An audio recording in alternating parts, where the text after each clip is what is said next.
तस्मै श्रीगुरुवे नमः।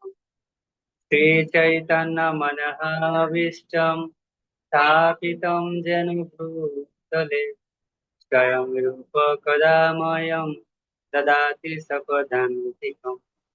वन्देऽहं श्रीगुरु श्रीयुतपदाकमलं श्रीगुरुन् वैष्णवंश श्रीरूपं साग्रजातं सहगण रघुनाथान्वितं तं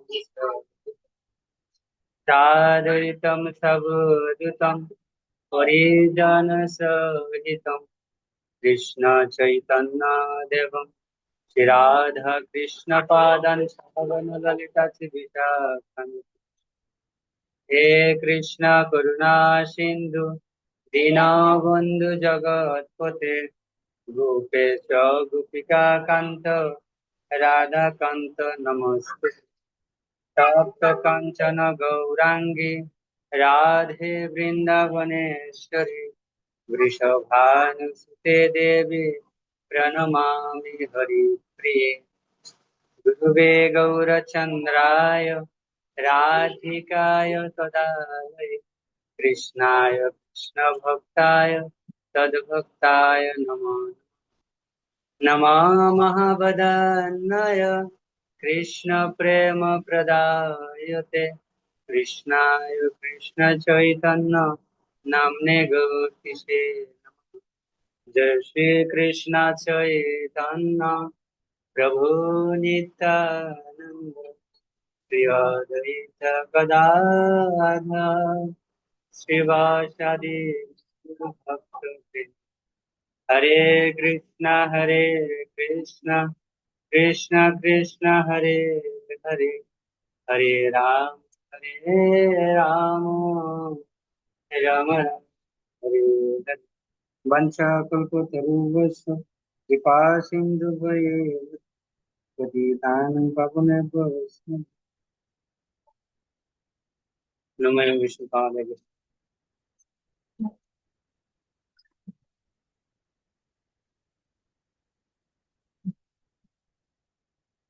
সর্বপ্রথম আপনারা সবাই কেমন আছেন? সবাই হ্যান্ড রাইজ করলে, হাত উঠালে বুঝতে পারবো যে না ভালো আছেন আপনারা।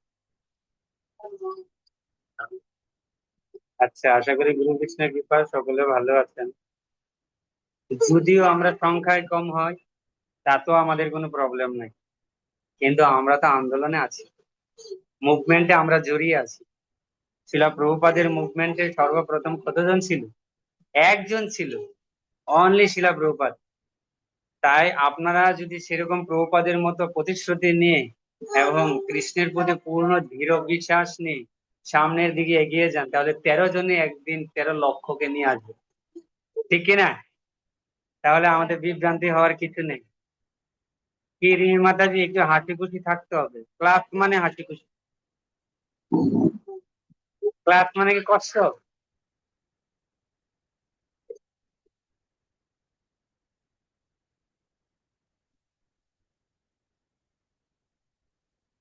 একদম।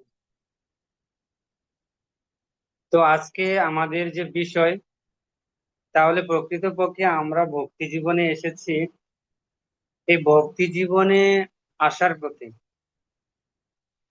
আমরা এসে গেছি, ভক্তি জীবনে যে রাস্তাটা আমরা উঠে গেছি, তো এই রাস্তা দিয়ে আমরা কোথায় যাব? আমাদের লক্ষ্য কোথায়? রিমি মাতাজি বলুন, আমাদের লক্ষ্যটা কোথায়? আমরা তো রাস্তা উঠে গেছি, কুমিল্লা বিশ্ব রোডে, যাবো কোথায়? হরে কৃষ্ণ প্রভু, প্রণাম শ্রী চরণে। আহ আমার মনে হয় ভগবত ধাম প্রাপ্ত হওয়া। মনে হয় না, বিশ্বাস কম আছে না? কেউ যদি মনে করে কুমিল্লা বিশ্ব রোডে গিয়া কি জানি বলে, তৃষা বাসের সামনে গিয়ে বলে আমার মনে হয় আমি টাঙ্গাইল যাব, তখন ওই ব্যক্তি কি আপনারা তুলবে গাড়িতে? মনে হয় বললে হবে? তৃষা বাসে গিয়ে কাউন্টারে গিয়ে বলতে হবে আমি ঢাকা যাবো, ঢাকা টিকিট দেন। মানে লক্ষ্যটাকে স্থির রাখতে হবে, লক্ষ্যকে স্থির রাখতে হবে। ফার্স্ট ইজ লক্ষ্য, ঠিক আছে? কলঙ্ক তো দেখেন। ওকে, তো আমাদের লক্ষ্যটাকে ঠিক রাখতে হবে। তা আমরা যে মনুষ্য জন্ম পেয়েছি, কি কারণে পেয়েছি বলুন? জীবন প্রভু। আমরা যে মনুষ্য জন্ম পেয়েছি কি কারণে পেয়েছি, কেন পেয়েছি?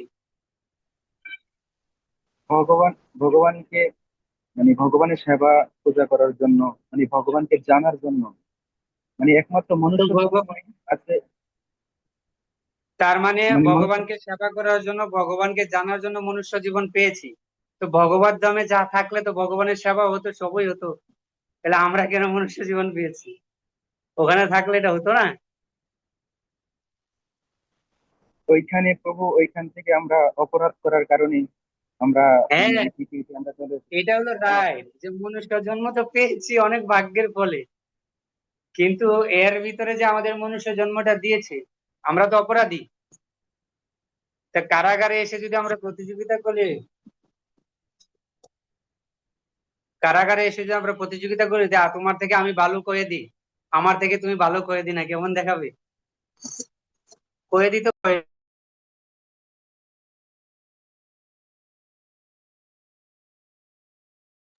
প্রভু মিউট হয়ে গেছেন।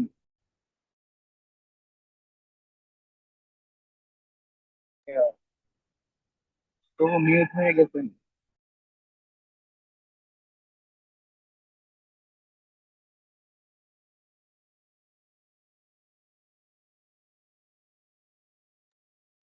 আচ্ছা, তো আমাদের যে বিষয়টা সবচেয়ে ইম্পর্টেন্ট সেটা হলো আত্মতত্ত্ব বিষয়। তো আমরা সেই বিষয় নিয়ে আজকে কথা বলবো। আমাদের ভক্তি জীবনের মূল যে বিষয়টা, এর আগের দিন আমরা কিছু কথা বলেছিলাম, এর উপরে একটু ইন্ট্রোডাকশন করেছিলাম। তো আজকে আমরা সম্পূর্ণ এই বিষয়টাকে তুলে ধরার, বলতে সম্পূর্ণ তো হবে না, কিঞ্চিত পরিমাণ হবে। তো ওটাই আমরা তুলে ধরার চেষ্টা করবো নিজের থেকে। এই আত্মতত্ত্ব বিষয়ে কার কি নলেজ আছে? আমরা জানতে চাচ্ছি। এর আগের দিন আমরা জেনেছিলাম যে আত্মা আসলে প্রকৃতপক্ষে কি।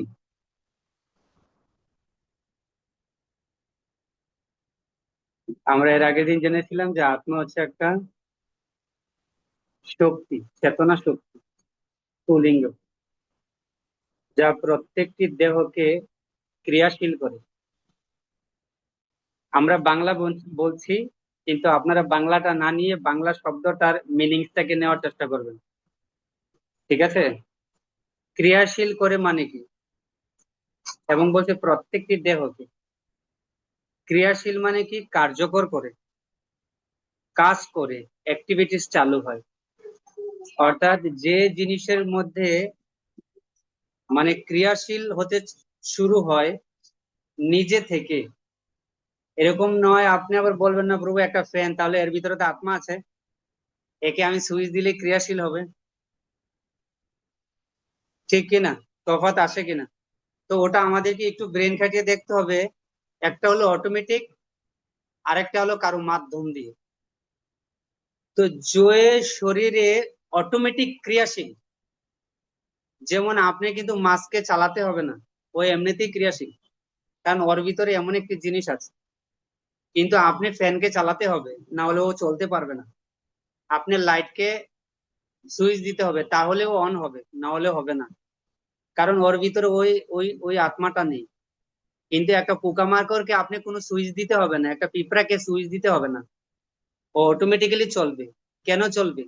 ও কেন চলতে পারে আর জড় বস্তুগুলো কেন চলতে পারে না?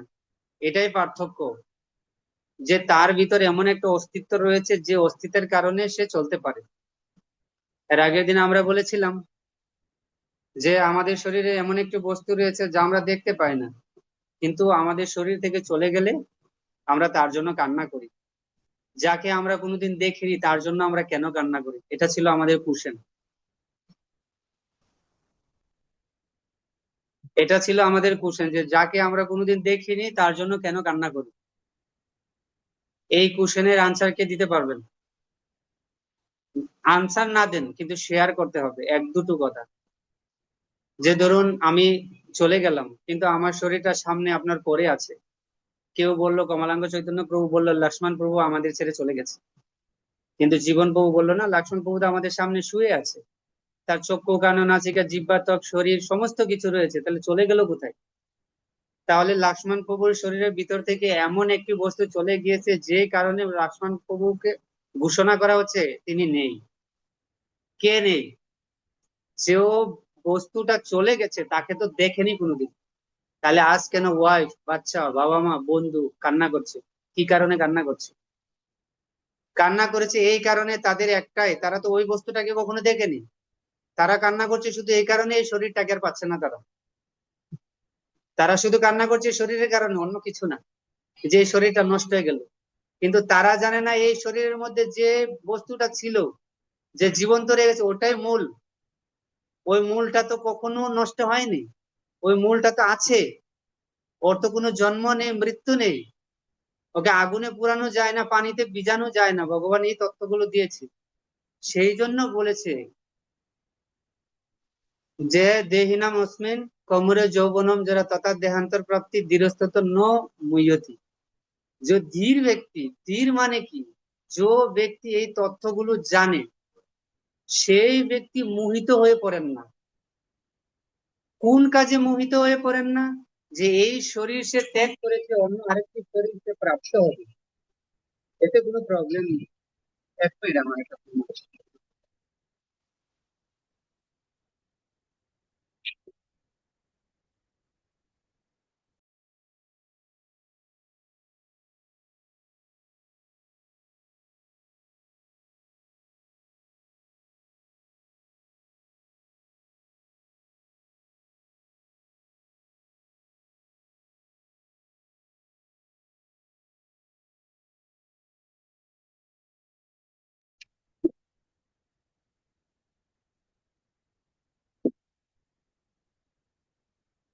ক্ষমা করবেন। তো এই হলো আমাদের বিষয়গুলো। এখন আমরা প্রকৃতপক্ষে যে জায়গায় ঢুকছি ওটা হলো সবচেয়ে ইম্পর্টেন্ট। চেতনা হচ্ছে কি? আত্মার লক্ষণ। মানে আত্মা যে আছে তার প্রধান সিমটমই হচ্ছে হলো চেতনা। আপনার শরীরে যে জ্বর আছে এটার প্রধান সিমটম কি? আপনার শরীর গরম হতে শুরু করবে, কিছু খেতে ভালো লাগবে না, তিতা তিতা লাগবে, আরো অনেকগুলো সিমটম আপনার দেখা দিবে। তো এর থেকে আপনি বুঝতে পারবেন যে আপনার শরীরে জ্বর আসছে। যদি আপনার ঠান্ডা লাগে, ঠান্ডার সিমটমটা কি? নাক দিয়ে পানি পড়বে, হাঁচি আসবে, এগুলো হলো সিমটম। তেমনি আত্মা যে আমাদের শরীরে আছে এটা আমরা কিভাবে বুঝতে পারবো? তাই এখানে বলেছে আত্মা যে শরীরে আছে তার প্রধান সিমটমই হচ্ছে চেতনা। তো চেতনা যে আমাদের শরীরে আছে সেটা আমরা কিভাবে বুঝতে পারবো? এখন কমলাঙ্গ প্রভু অপূর্বকে যদি কেউ চিমটি কাটে, তার শরীরের যে অঙ্গে চিমটি কাটবে, যেখানে আত্মা আছে, চেতনা প্রসারিত হয়েছে, সেই জায়গাটা চিমটি কাটলে সে অনুভব করতে পারবে যে এইখানে কেউ চিমটি কেটেছে। কেন? কারণ ওইখানে চেতনাটা রয়েছে। কিন্তু নখের অগ্রভাগ কেটে ফেললে কেন অনুভব হয় না? এটাও তো শরীরের সাথে যুক্ত। চুলের অগ্রভাগ কেটে ফেললে কেন অনুভব হয় না? এটাও তো শরীরের সাথে যুক্ত। শরীরের অংশগুলো, অন্যান্য অংশগুলো কাটলে তো ঠিকই মানে ব্যথা অনুভব হয়, কিন্তু কিছু কিছু অংশ আছে যেগুলো কাটলে অনুভব হয় না। কিন্তু কেন হয় না? আপনাদের কাছে আমার প্রশ্ন, লাস্টে এ আনসার আসবে, ঠিক আছে? আমরা এগিয়ে যাচ্ছি। তো আত্মা যদি বর্তমান থাকে তাহলে দেহের চেতনা অনুভূতি হয়। খুব ভালো করে মনে রাখবেন, আত্মা যদি বর্তমান থাকে, বর্তমান মানে প্রেজেন্ট থাকে, তবেই আপনার দেহের চেতন শক্তিটা অনুভূতি হবে। আপনার শরীরে আপনার হাত আছে, আপনি হাতকে এরকম করতে পারবেন, হাতের মধ্যে কেউ আঘাত করলে আপনি অনুভূতি হবে। কিন্তু এই হাতটা কেটে যদি আলাদা করে ফেলা হয়, ওই হাতের মধ্যে কেউ যদি গিয়ে কাটা ছিড়িও করে, আপনি অনুভব হবে না। কারণ কি? কারণ ও আত্মাটার সাথে বর্তমানে প্রেজেন্টে নেই। সেই কারণে এরকম পরিস্থিতি। তো এরকম ভাবে একটি জীবন্ত দেহ দুটি অংশে বিভক্ত হয়। মনে রাখবেন, এখান থেকে আত্মতত্ত্ব শুরু হচ্ছে। একটি জীবন্ত দেহ দুটি অংশে বিভক্ত হয়, আর সে কথাই ভগবান শ্রীমদ ভগবত গীতার 7ম অধ্যায়ে 4 নম্বর শ্লোকে তিনি তুলে ধরেছেন। ভূমি আপ অনল বায়ু খম মনোবুদ্ধির এবচ অহংকার ইতি অয়ম মে ভিন্না প্রকৃতির অষ্টদা।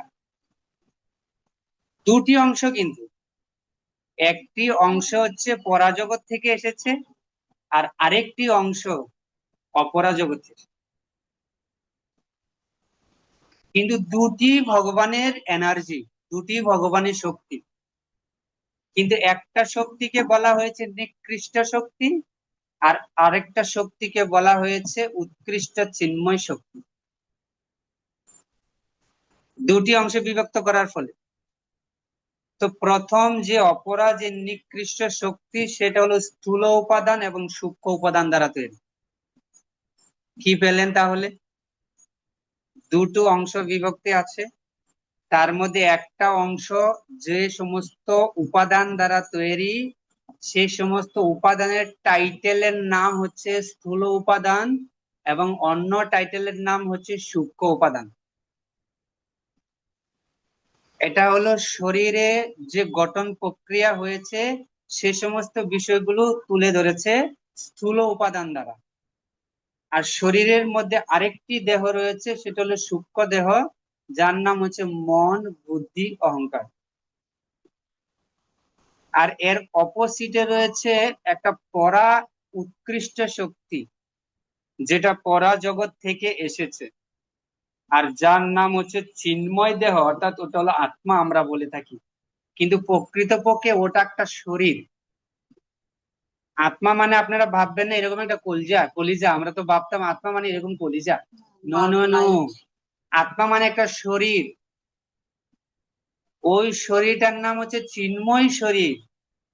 আর শরীরটা তৈরি হচ্ছে সৎ, চিৎ, আনন্দ, 3টি উপাদান দ্বারা। আর এই জড় জগতের শরীরটা তৈরি হচ্ছে 5টা উপাদান দ্বারা। এই জড় শরীরটা আবার পরিচালনার জন্য 3টা সূক্ষ্ম বিষয় দিয়েছে, সেটা হলো মন, বুদ্ধি, অহংকার। এর দ্বারা এই শরীরটাকে পরিচালনা হচ্ছে। এর ভিতরে সূক্ষ্ম বিষয় রূপে এটা বিদ্যমান আছে, কিন্তু আরেকটা শরীর এখানে বিদ্যমান আছে, যেটা হলো চিন্ময় শরীর। তো কথা হলো, যদি চিন্ময় শরীর না থাকে, তাহলে স্থূল উপাদান এবং সূক্ষ্ম উপাদান দ্বারা কি শরীর পরিচালিত করা যাবে কি যাবে না? কেউ একজন আনসার দিন।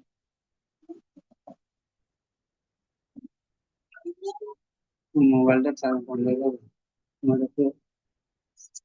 তোমার চার্জারটা নিয়ে লাগে। কেউ একজন আনসার দিন।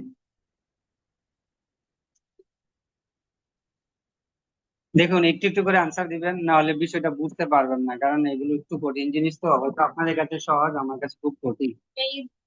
সেই জন্য বলছি, মানে আপনারা আমাকে থামিয়ে দিবেন, আমি আশা করি আপনারা আমাকে থামাবেন। যে যে জায়গায় আপনারা বুঝতে না পারেন, সেই জায়গায় আমাকে বলবেন যে প্রভু এই জায়গাটা বুঝতে পারছেন।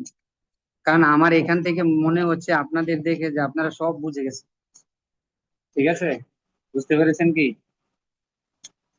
তো আমি আপনাদের এটা বোঝাতে চাচ্ছি যে যেখানে আপনারা বুঝতে না পারেন, আপনারা জিনিসটা বোঝার চেষ্টা করবেন। কেন বলছি, ভক্তি জীবনটা পুরোটা ডেভেলপ করা আর লসিং হয়ে যাওয়া, মানে পতন হওয়ার পিছনে এই একটা জিনিসই, কেউ যদি আত্মতত্ত্ব সম্পর্কে ভালো করে না জানে। কারণ আত্মতত্ত্বকে না জানা মানে আপনি কি ওয়াশ করবেন? ওয়াশটা করবেন কি? চৈতন্য মহাপ্রভু তো বলেছে, চেতু দর্পণ মহাজনম ভব মহাদাবাগ্নি নির্বাপনম। 7টা পূর্ণতার কথা মহাপ্রভু এখানে বলেছেন, 7টা পূর্ণতা যা জব থেকে আসে। মানে আমাদের জীবনে এই ভক্তি জীবনে ডেভেলপ করার জন্য 7টা পূর্ণতা রয়েছে। এই 7টা পূর্ণতা যখন আমাদের জীবনে আসে, তখন আমাদের ডেভেলপ হতে শুরু করি আমরা। আর প্রথম শ্লোকে মহাপ্রভু সেই 7টা পূর্ণতার কথা বলেছেন। এই ভালো করে 7টা পূর্ণতাকে ভালো করে নোট করে নিজের জীবনে অ্যাপ্লাই করতে হবে। এই 7টা বিষয় এখানে আছে, প্রথম শ্লোকে আছে মহাপ্রভু শিক্ষাষ্টকম। ঠিক আছে। আর মহাপ্রভু বলছে এই 7টা পূর্ণতে আসে কোথায় থেকে? একমাত্র জব থেকে। ঠিক আছে, একমাত্র জব থেকে। তাই জব যদি কারো ভালো থাকে, জব যদি ভালো হয়, তাহলে তার ভক্তি জীবন ডেভেলপ হয় খুব তাড়াতাড়ি। বুঝতে পেরেছেন? তো এইখানে আমরা যে ভক্তি জীবনটা করব, আমরা যে একটু ধ্যান করব, তো আমাদের ওই স্তরটা খুঁজে পাওয়ার জন্য চেষ্টা করতে হবে। তো এখন আমরা সর্বপ্রথম কিছু জিনিস আমরা এক্সাম্পল দেব। যে অপরা জগৎ মানে হচ্ছে, মনে রাখবেন, অপরা কথাটার অর্থ হচ্ছে জড়া শক্তি, অথবা অপরা কথাটার অর্থ হচ্ছে নিকৃষ্ট শক্তি। আপনারা আমাকে লাস্ট মোমেন্টে প্রশ্ন করবেন যে নিকৃষ্ট কথাটা কেন বলা হয়েছে। নিকৃষ্ট মানে বুঝেন তো?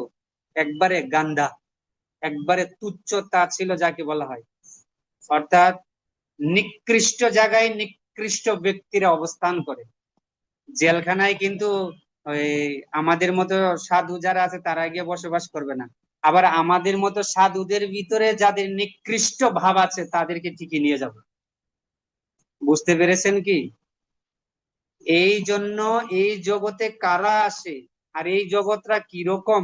সবাই ভাবে এই জগতে এসে আমরা খুব আনন্দ পাচ্ছি। নো, ভগবান বলছে জগৎ নিকৃষ্ট, তুমি আনন্দ কোথায় থেকে আসবে তোমার? তাই যে জিনিস জানার ফলে আমাদের আনন্দ লাভ হবে সেই জিনিসকে আমাদের জানতে হবে। যে জিনিস জানার ফলে আমরা মোহ মায়ার দ্বারা আচ্ছাদিত হয়ে পড়বো না, সেই সমস্ত জিনিসগুলো আমাদেরকে এজ ইট ইজ ভাবে জানতে হবে। তাই সর্বপ্রথম আমরা জানবো যে নিকৃষ্ট জগৎরা যে তৈরি হয়েছে আমাদের শরীরে যে আছে, বা আমরা যে তাকে ধারণ করে আছি, সেই 5টা উপাদান। ভগবান শ্রীকৃষ্ণ বলেছেন সপ্তম অধ্যায় 4 নম্বর শ্লোকে যে ভূমি, আপ, অনল, বায়ু, খম। ভূমি মানে মাটি বা ভূমি, আর আপ মানে কি জল। তো ভূমি, আপ, অনল, অনল মানে অগ্নি। তারপরে ভূমি, আপ, অনল, বায়ু মানে কি? বাতাস। আর কি আছে? খম, খম মানে হচ্ছে আকাশ। তো প্রশ্ন হলো এই সমস্ত বিষয়গুলো অত্যন্ত মানে তাৎপর্যপূর্ণ, ডিটেলস আকারে পড়তে হয় একজন সাইন্টিফিকের মতো, যে এই আকাশটা আমার ভিতরে কিভাবে আছে। যদি আমি বুঝতে না পারি যে আমার শরীরে আকাশ কি রূপে বিদ্যমান, তাহলে আমি এটা কিভাবে বুঝবো যে পঞ্চভূত দ্বারা আমি গঠিত হয়েছি? ভূমিটা আমার শরীরে কি রূপে অবস্থান করছে, কিভাবে আছে, আমাকে সেটা জানতে হবে। তারপরে জল আমার শরীরে কিভাবে প্রবাহিত হচ্ছে, কারণ ভগবান যে বলেছে স্থূল উপাদান 5টা দ্বারা আমাদের এই শরীরটা গঠিত হয়েছে, তো ওটা নিয়ে আমাকে একবার ভাবা উচিত। ছোটখাটো জিনিস কিন্তু, বেশি দূরের না। যে এই ভূমি অর্থাৎ এই মাটি আমার শরীরে কি রূপে আছে, এটা গভীর চিন্তায় লাগাতে হবে। আপনি যদি শুধু মুখস্থ করেন যে আমাদের শরীর পঞ্চভূতে করে ভূমি, আপনার বায়ু, কামনা, বুদ্ধি, রেবেচ, জানেও এটা, তাহলে এটা আপনার পাণ্ডিত্যতা অর্জন হবে, কিন্তু উপলব্ধি হবে না। আর সেই উপলব্ধির জন্য আপনাকে অ্যানালাইসিস করতে হবে। সেই জন্য প্রভুপাদ বলেন কৃষ্ণ ভাবনা, কৃষ্ণ অন্য কিছু বলেনি, ভাবনা। ভাবনা মানে কি? ভাবো, চিন্তা করো, অ্যানালাইসিস করো, বিশ্লেষণ করো, তাহলে তুমি গভীর তত্ত্ব এর ভিতর থেকে প্রকাশিত হবে। তাই এখানে বলেছে যে ভূমি, সেই ভূমি, সেই মাটি আমাদের শরীরে কি রূপে রয়েছেন, এবং সেই জল আমাদের শরীরে কি রূপে রয়েছেন, এবং অগ্নি আমাদের শরীরে কি রূপে রয়েছেন। এটা সবাই জানে যে অগ্নি না থাকলে খাবারটা পচবে কিভাবে, জলটাও সবাই জানে। হ্যাঁ, কিন্তু ভূমিটা একটু ডিফিকাল্ট হলো, একটু বললে আপনারা বুঝে যাবেন। তারপরে হচ্ছে বায়ু কি রূপে আছে, আর আকাশ না থাকলে তো বোবা হয়ে যাবেন। আকাশ তো চাই চাই। হ্যাঁ, এটা একটু বুঝতে যদিও কঠিন হয়, এটাই সবচেয়ে ইজি। ঠিক আছে? তো আকাশ, তো আমরা এগুলো এত ডিটেলসে বলবো না, কারণ আমাদের তথ্যটা অন্যদিকে। ঠিক আছে? আপনারা এগুলো, আপনারা যদি কোশ্চেন থাকে অবশ্যই করবেন, কোনো প্রবলেম নেই। কিন্তু এগুলো আপনি তখনই বুঝতে পারবেন যখন আপনি ভগবত গীতার সপ্তম অধ্যায় 4 নম্বর শ্লোক থেকে পড়তে শুরু করবেন। আমি যে শ্লোকটা বলবো সেই শ্লোকটা যদি আপনারা পড়েন, এরপর থেকে ডিটেলস গুলো পড়তে থাকবেন, দেখবেন আপনারা ভগবত গীতার যে রস সেটা পেয়ে যাবেন। এর আগে সর্বপ্রথম আমরা কত নম্বর শ্লোক বলেছি মনে আছে কারো? মনে আছে ভগবত গীতার কত নম্বর শ্লোক বলেছিলাম? প্রভু, বলেছিলাম না, 18 মনে নেই? 65 নম্বর শ্লোক। কত কত নম্বর শ্লোক? এর আগের ক্লাসে বলেছিলেন একটা রেফারেন্স, যে মানব জীবনের প্রকৃত গন্তব্যের যেই শ্লোকটার কথা বলেছিলেন, এটা হ্যাঁ 18 হ্যাঁ হ্যাঁ 65। হ্যাঁ হ্যাঁ, ওই শ্লোকটা। তাহলে ওই শ্লোকটার যদি আপনি পড়েন, এই শ্লোকটার দুটা শ্লোক আগে পড়বেন, আর এরপর থেকে কন্টিনিউ পড়বেন, আপনি বিষয়টা পুরো ক্লিয়ারেন্স হয়ে যাবে। এইখানে আপনি সপ্তম অধ্যায় থেকে দুটো শ্লোক আগে থেকে পড়বেন, পুরোটা ক্লিয়ারেন্স হয়ে যাবে।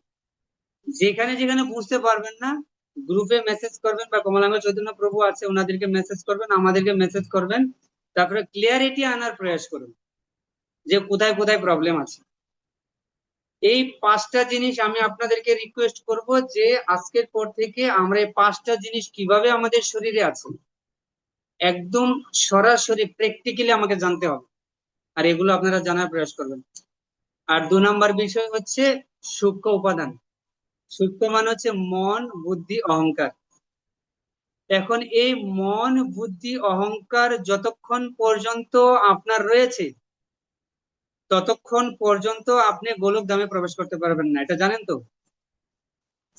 এখন মন, বুদ্ধি, অহংকার কিভাবে পরিত্যাগ করবেন? পসিবল কি?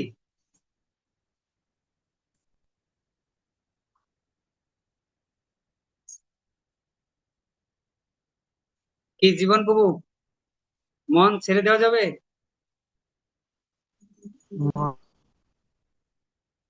বলুন। অ্যান্সারটা প্রভু আমার জানা নেই। আচ্ছা, জানেন না, ঠিক আছে। তে মন, বুদ্ধি, অহংকার। তো মন, মন কি? মন জিনিসটা আসলে কি, এই জিনিসটা আমরা অনেকে জানি না। আমরা কি জানি বলুন? প্রভু, আমার মোবাইলটা এরকম, হ্যাঁ ঠিক আছে, যে মন আসলে কি জিনিস। মন নিয়ে ভগবত গীতাতে অনেক কথা আছে। এই মন জিনিসটাকে জানতে হবে। দেখেন জীবন প্রভু, আপনি যে লেখাপড়া করেছেন, আপনি যদি a+b হোল স্কোয়ার সূত্র না জানেন, আপনি অঙ্কটা কিভাবে করবেন? করতে পারবেন? না প্রভু, পারবো না। পারবেন না। তো আপনাকে a+b হোল স্কোয়ারের সূত্রটা কেন শিখতে হবে? কারণ এটা অঙ্ক করতে গেলে আমাকে অ্যাপ্লাই এর কাজে এটা ব্যবহৃত হবে। তো ওটার যে রুল রেগুলেশন ওইভাবেই চালাতে হবে। সূত্রের বাইরে আপনার মন মতো যদি আপনি করে দেন, ওটা হবে? হবে না। তাই এইখানে সূক্ষ্ম দেহটাকে কিভাবে পরিচালনা করতে হবে? আমাদের শুধু শরীরটা তৈরি হয়েছে ভূমি, জল, অগ্নি, বায়ু, আকাশ দ্বারা, মনে রাখবেন, খুব ভেরি ইম্পর্টেন্ট টপিক। হ্যাঁ, শুধু শরীরটা তৈরি হচ্ছে পঞ্চভূত দ্বারা। শরীরটার মধ্যে তিনটি জিনিস মন, বুদ্ধি, অহংকার কেন দেওয়া হয়েছে? এই মন কোথায় থেকে আসলো, বুদ্ধি কোথায় থেকে আসলো, অহংকার কোথায় থেকে আসলো? এই মন, বুদ্ধি, অহংকারকে কেন অ্যাপ্লাই করা হয়েছে? মনকেও আমরা দেখতে পাই না, বুদ্ধিকেও দেখতে পাই না, অহংকারকেও দেখতে পাই না। কে দেখতে পান? কেউ দেখেছেন? কিন্তু আপনার মন আছে কিনা? মন আছে কিনা? এখন বলবে আমার মনই নাই। আচ্ছা বলুন, কেউ মন আছে কিনা? হ্যাঁ মাতাজি বলেন, মায়াদেবী মাতাজি বলুন। হরে কৃষ্ণ জি। মন আছে আমাদের ভাবনা চিন্তার মধ্যে। মন ভাবনার চিন্তার মধ্যে আছে না মনকে দিয়ে ভাবায়, কোনটা বলুন? উম, মনকে দিয়ে ভাবানো হয়। হ্যাঁ, মন আপনি আগে ভাবেন না, মন ভাবিয়ে দিয়ে আপনি ওখানে ঢুকে যান। মন ভাবিয়ে দেয়, আমি ওইখানে ওই চিন্তায় ঢুকে যাই আর কি। হ্যাঁ, তো হ্যাঁ, তো মন, মন হচ্ছে খুব শক্তিশালী, খুব দ্রুতক্রমে একটা জিনিস, সেই জন্য সেটাকে বলা হয়েছে সূক্ষ্ম জিনিস। কারণ কি বলুন তো? আপনি জানেন যে অণুবীক্ষণ যন্ত্রের দ্বারা সূক্ষ্ম জিনিসকে দর্শন করা হয়, দেখা হয়, যেটা আমরা খালি চোখে দেখতে পাই না। কিন্তু এই মন, বুদ্ধি, অহংকারকে অণুবীক্ষণ যন্ত্র দ্বারাও দেখা যায় না, তাহলে এটা কতটুকু সূক্ষ্ম? আমাদের শরীরে করোনা ভাইরাস যখন ঢুকে গেছে, তখন এটাকে দেখতে হলে এমন এক যন্ত্র রাখছে যে ওই যন্ত্র দ্বারা পরীক্ষা করলে তবেই দেখা গেছে যে এর ভিতরে একটা ভাইরাস আছে। আর এই মন বুদ্ধি অহংকারকে ওই ওই যন্ত্রের দ্বারাও দেখা যায় না, তাহলে এটা কতটুকু সূক্ষ্ম হতে পারে, আর আমাদের জীবনে এটা কতটুকু আঘাত হানতে পারে, আর কতটুকু গভীরে যেতে পারে, সেই বিষয়ে থিঙ্কিং করুন। কি কি করতে পারে বলুন আপনার জীবনে? আমেরিকা থিঙ্কিং করুন, ডোনাল্ড ট্রাম্প চোখের সামনে ভাইসে উঠছে না? বাহ! দেখছেন, এই হচ্ছে মনের ক্ষমতা। হ্যাঁ, কত ক্ষমতা, 1 সেকেন্ডের ভিতরে ডোনাল্ড ট্রাম্পকে আপনার চোখের সামনে নিয়ে এসেছে। হ্যাঁ প্রভু। বুঝতে পেরেছেন? এত স্পিড তার। তাহলে সে স্পিড জিনিসটাকে আপনি কন্ট্রোল করবেন কিভাবে? আমি ভক্তি। কিছু উদাহরণ দিয়ে যাচ্ছি, নাহলে আপনাদের বোঝাতে পারবো না। ধরুন আপনি লোহাকে দিয়ে বলা হয় লোহা কাটা হয়, লোহা গরম করে যদি প্লাস্টিকে রাখেন, ও প্লাস্টিক লোহা গরমটাকে নিতে পারবে না। বুঝা যাবে। তাই মনকে কন্ট্রোল করার জন্য মন থেকে শক্তিশালী একটা এরকম সূক্ষ্ম লাগবে যেটা দিয়ে এটাকে আঘাত করা যায়। সেটা কি প্রভু? বুঝতে পেরেছেন কি? হ্যাঁ, হ্যাঁ, এইটুকু বুঝতে পেরেছি। সেই যন্ত্রটা কি, যে যন্ত্র আমাদের মনকে। মনকে পর্যন্ত যেটা কন্ট্রোলে নিয়ে আসতে পারে। এটি একটু হ্যাঁ, জানো প্রভু? ঠিক। তো সেই যন্ত্র আমরা অবশ্যই বলবো আপনাদের। ভাববেন না যে আমরা ছেড়ে যাব, আমরা বলবো, বলার জন্যই এসেছি। তো আপনারা একবার থিঙ্কিং করুন। আমার কথা হচ্ছে আপনারা আমার থেকে মুখস্থ কিছু নেবেন না প্লিজ। আপনারা নিজে নিজে থিঙ্কিং করুন, আর খাতা কলমে শুধু কলমটাকে ঘুরাতে থাকুন। ডিম বানান, কোনো সমস্যা নাই, জিলাপি বানান, কোনো সমস্যা নাই, কিন্তু কলম ঘুরাতে থাকেন। খাতার উপরে কলম ঘুরতে থাকো, মন লিখে ফেলুন, মনের বিশ্লেষণ করতে থাকুন। আচ্ছা, 1 মিনিট।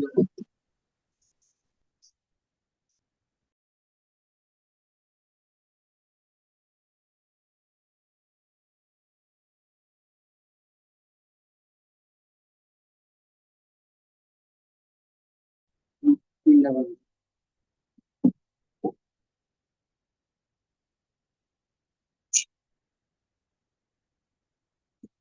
আচ্ছা, যদিও আপনাদের ডিস্টার্ব হচ্ছে, আমার একটা কল আসছে 1 মিনিটের জন্য। তো 3টা নাই, এটা ও আজকে এখন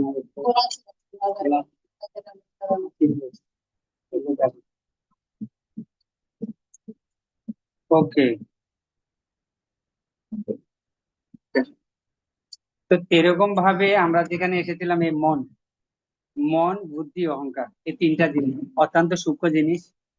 তো মনটাকে কিভাবে কন্ট্রোল করা যায়, একবার কমলাঙ্গ প্রভু আমাদের এক্সাম্পল দিত যে এক বাড়িতে এক ব্যক্তি কুকুর পালে।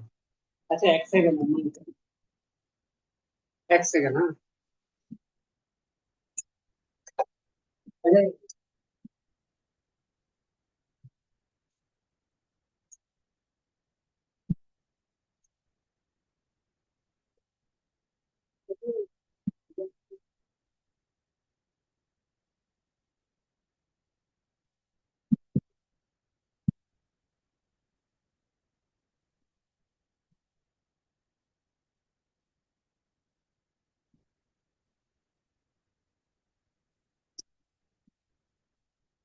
ওকে।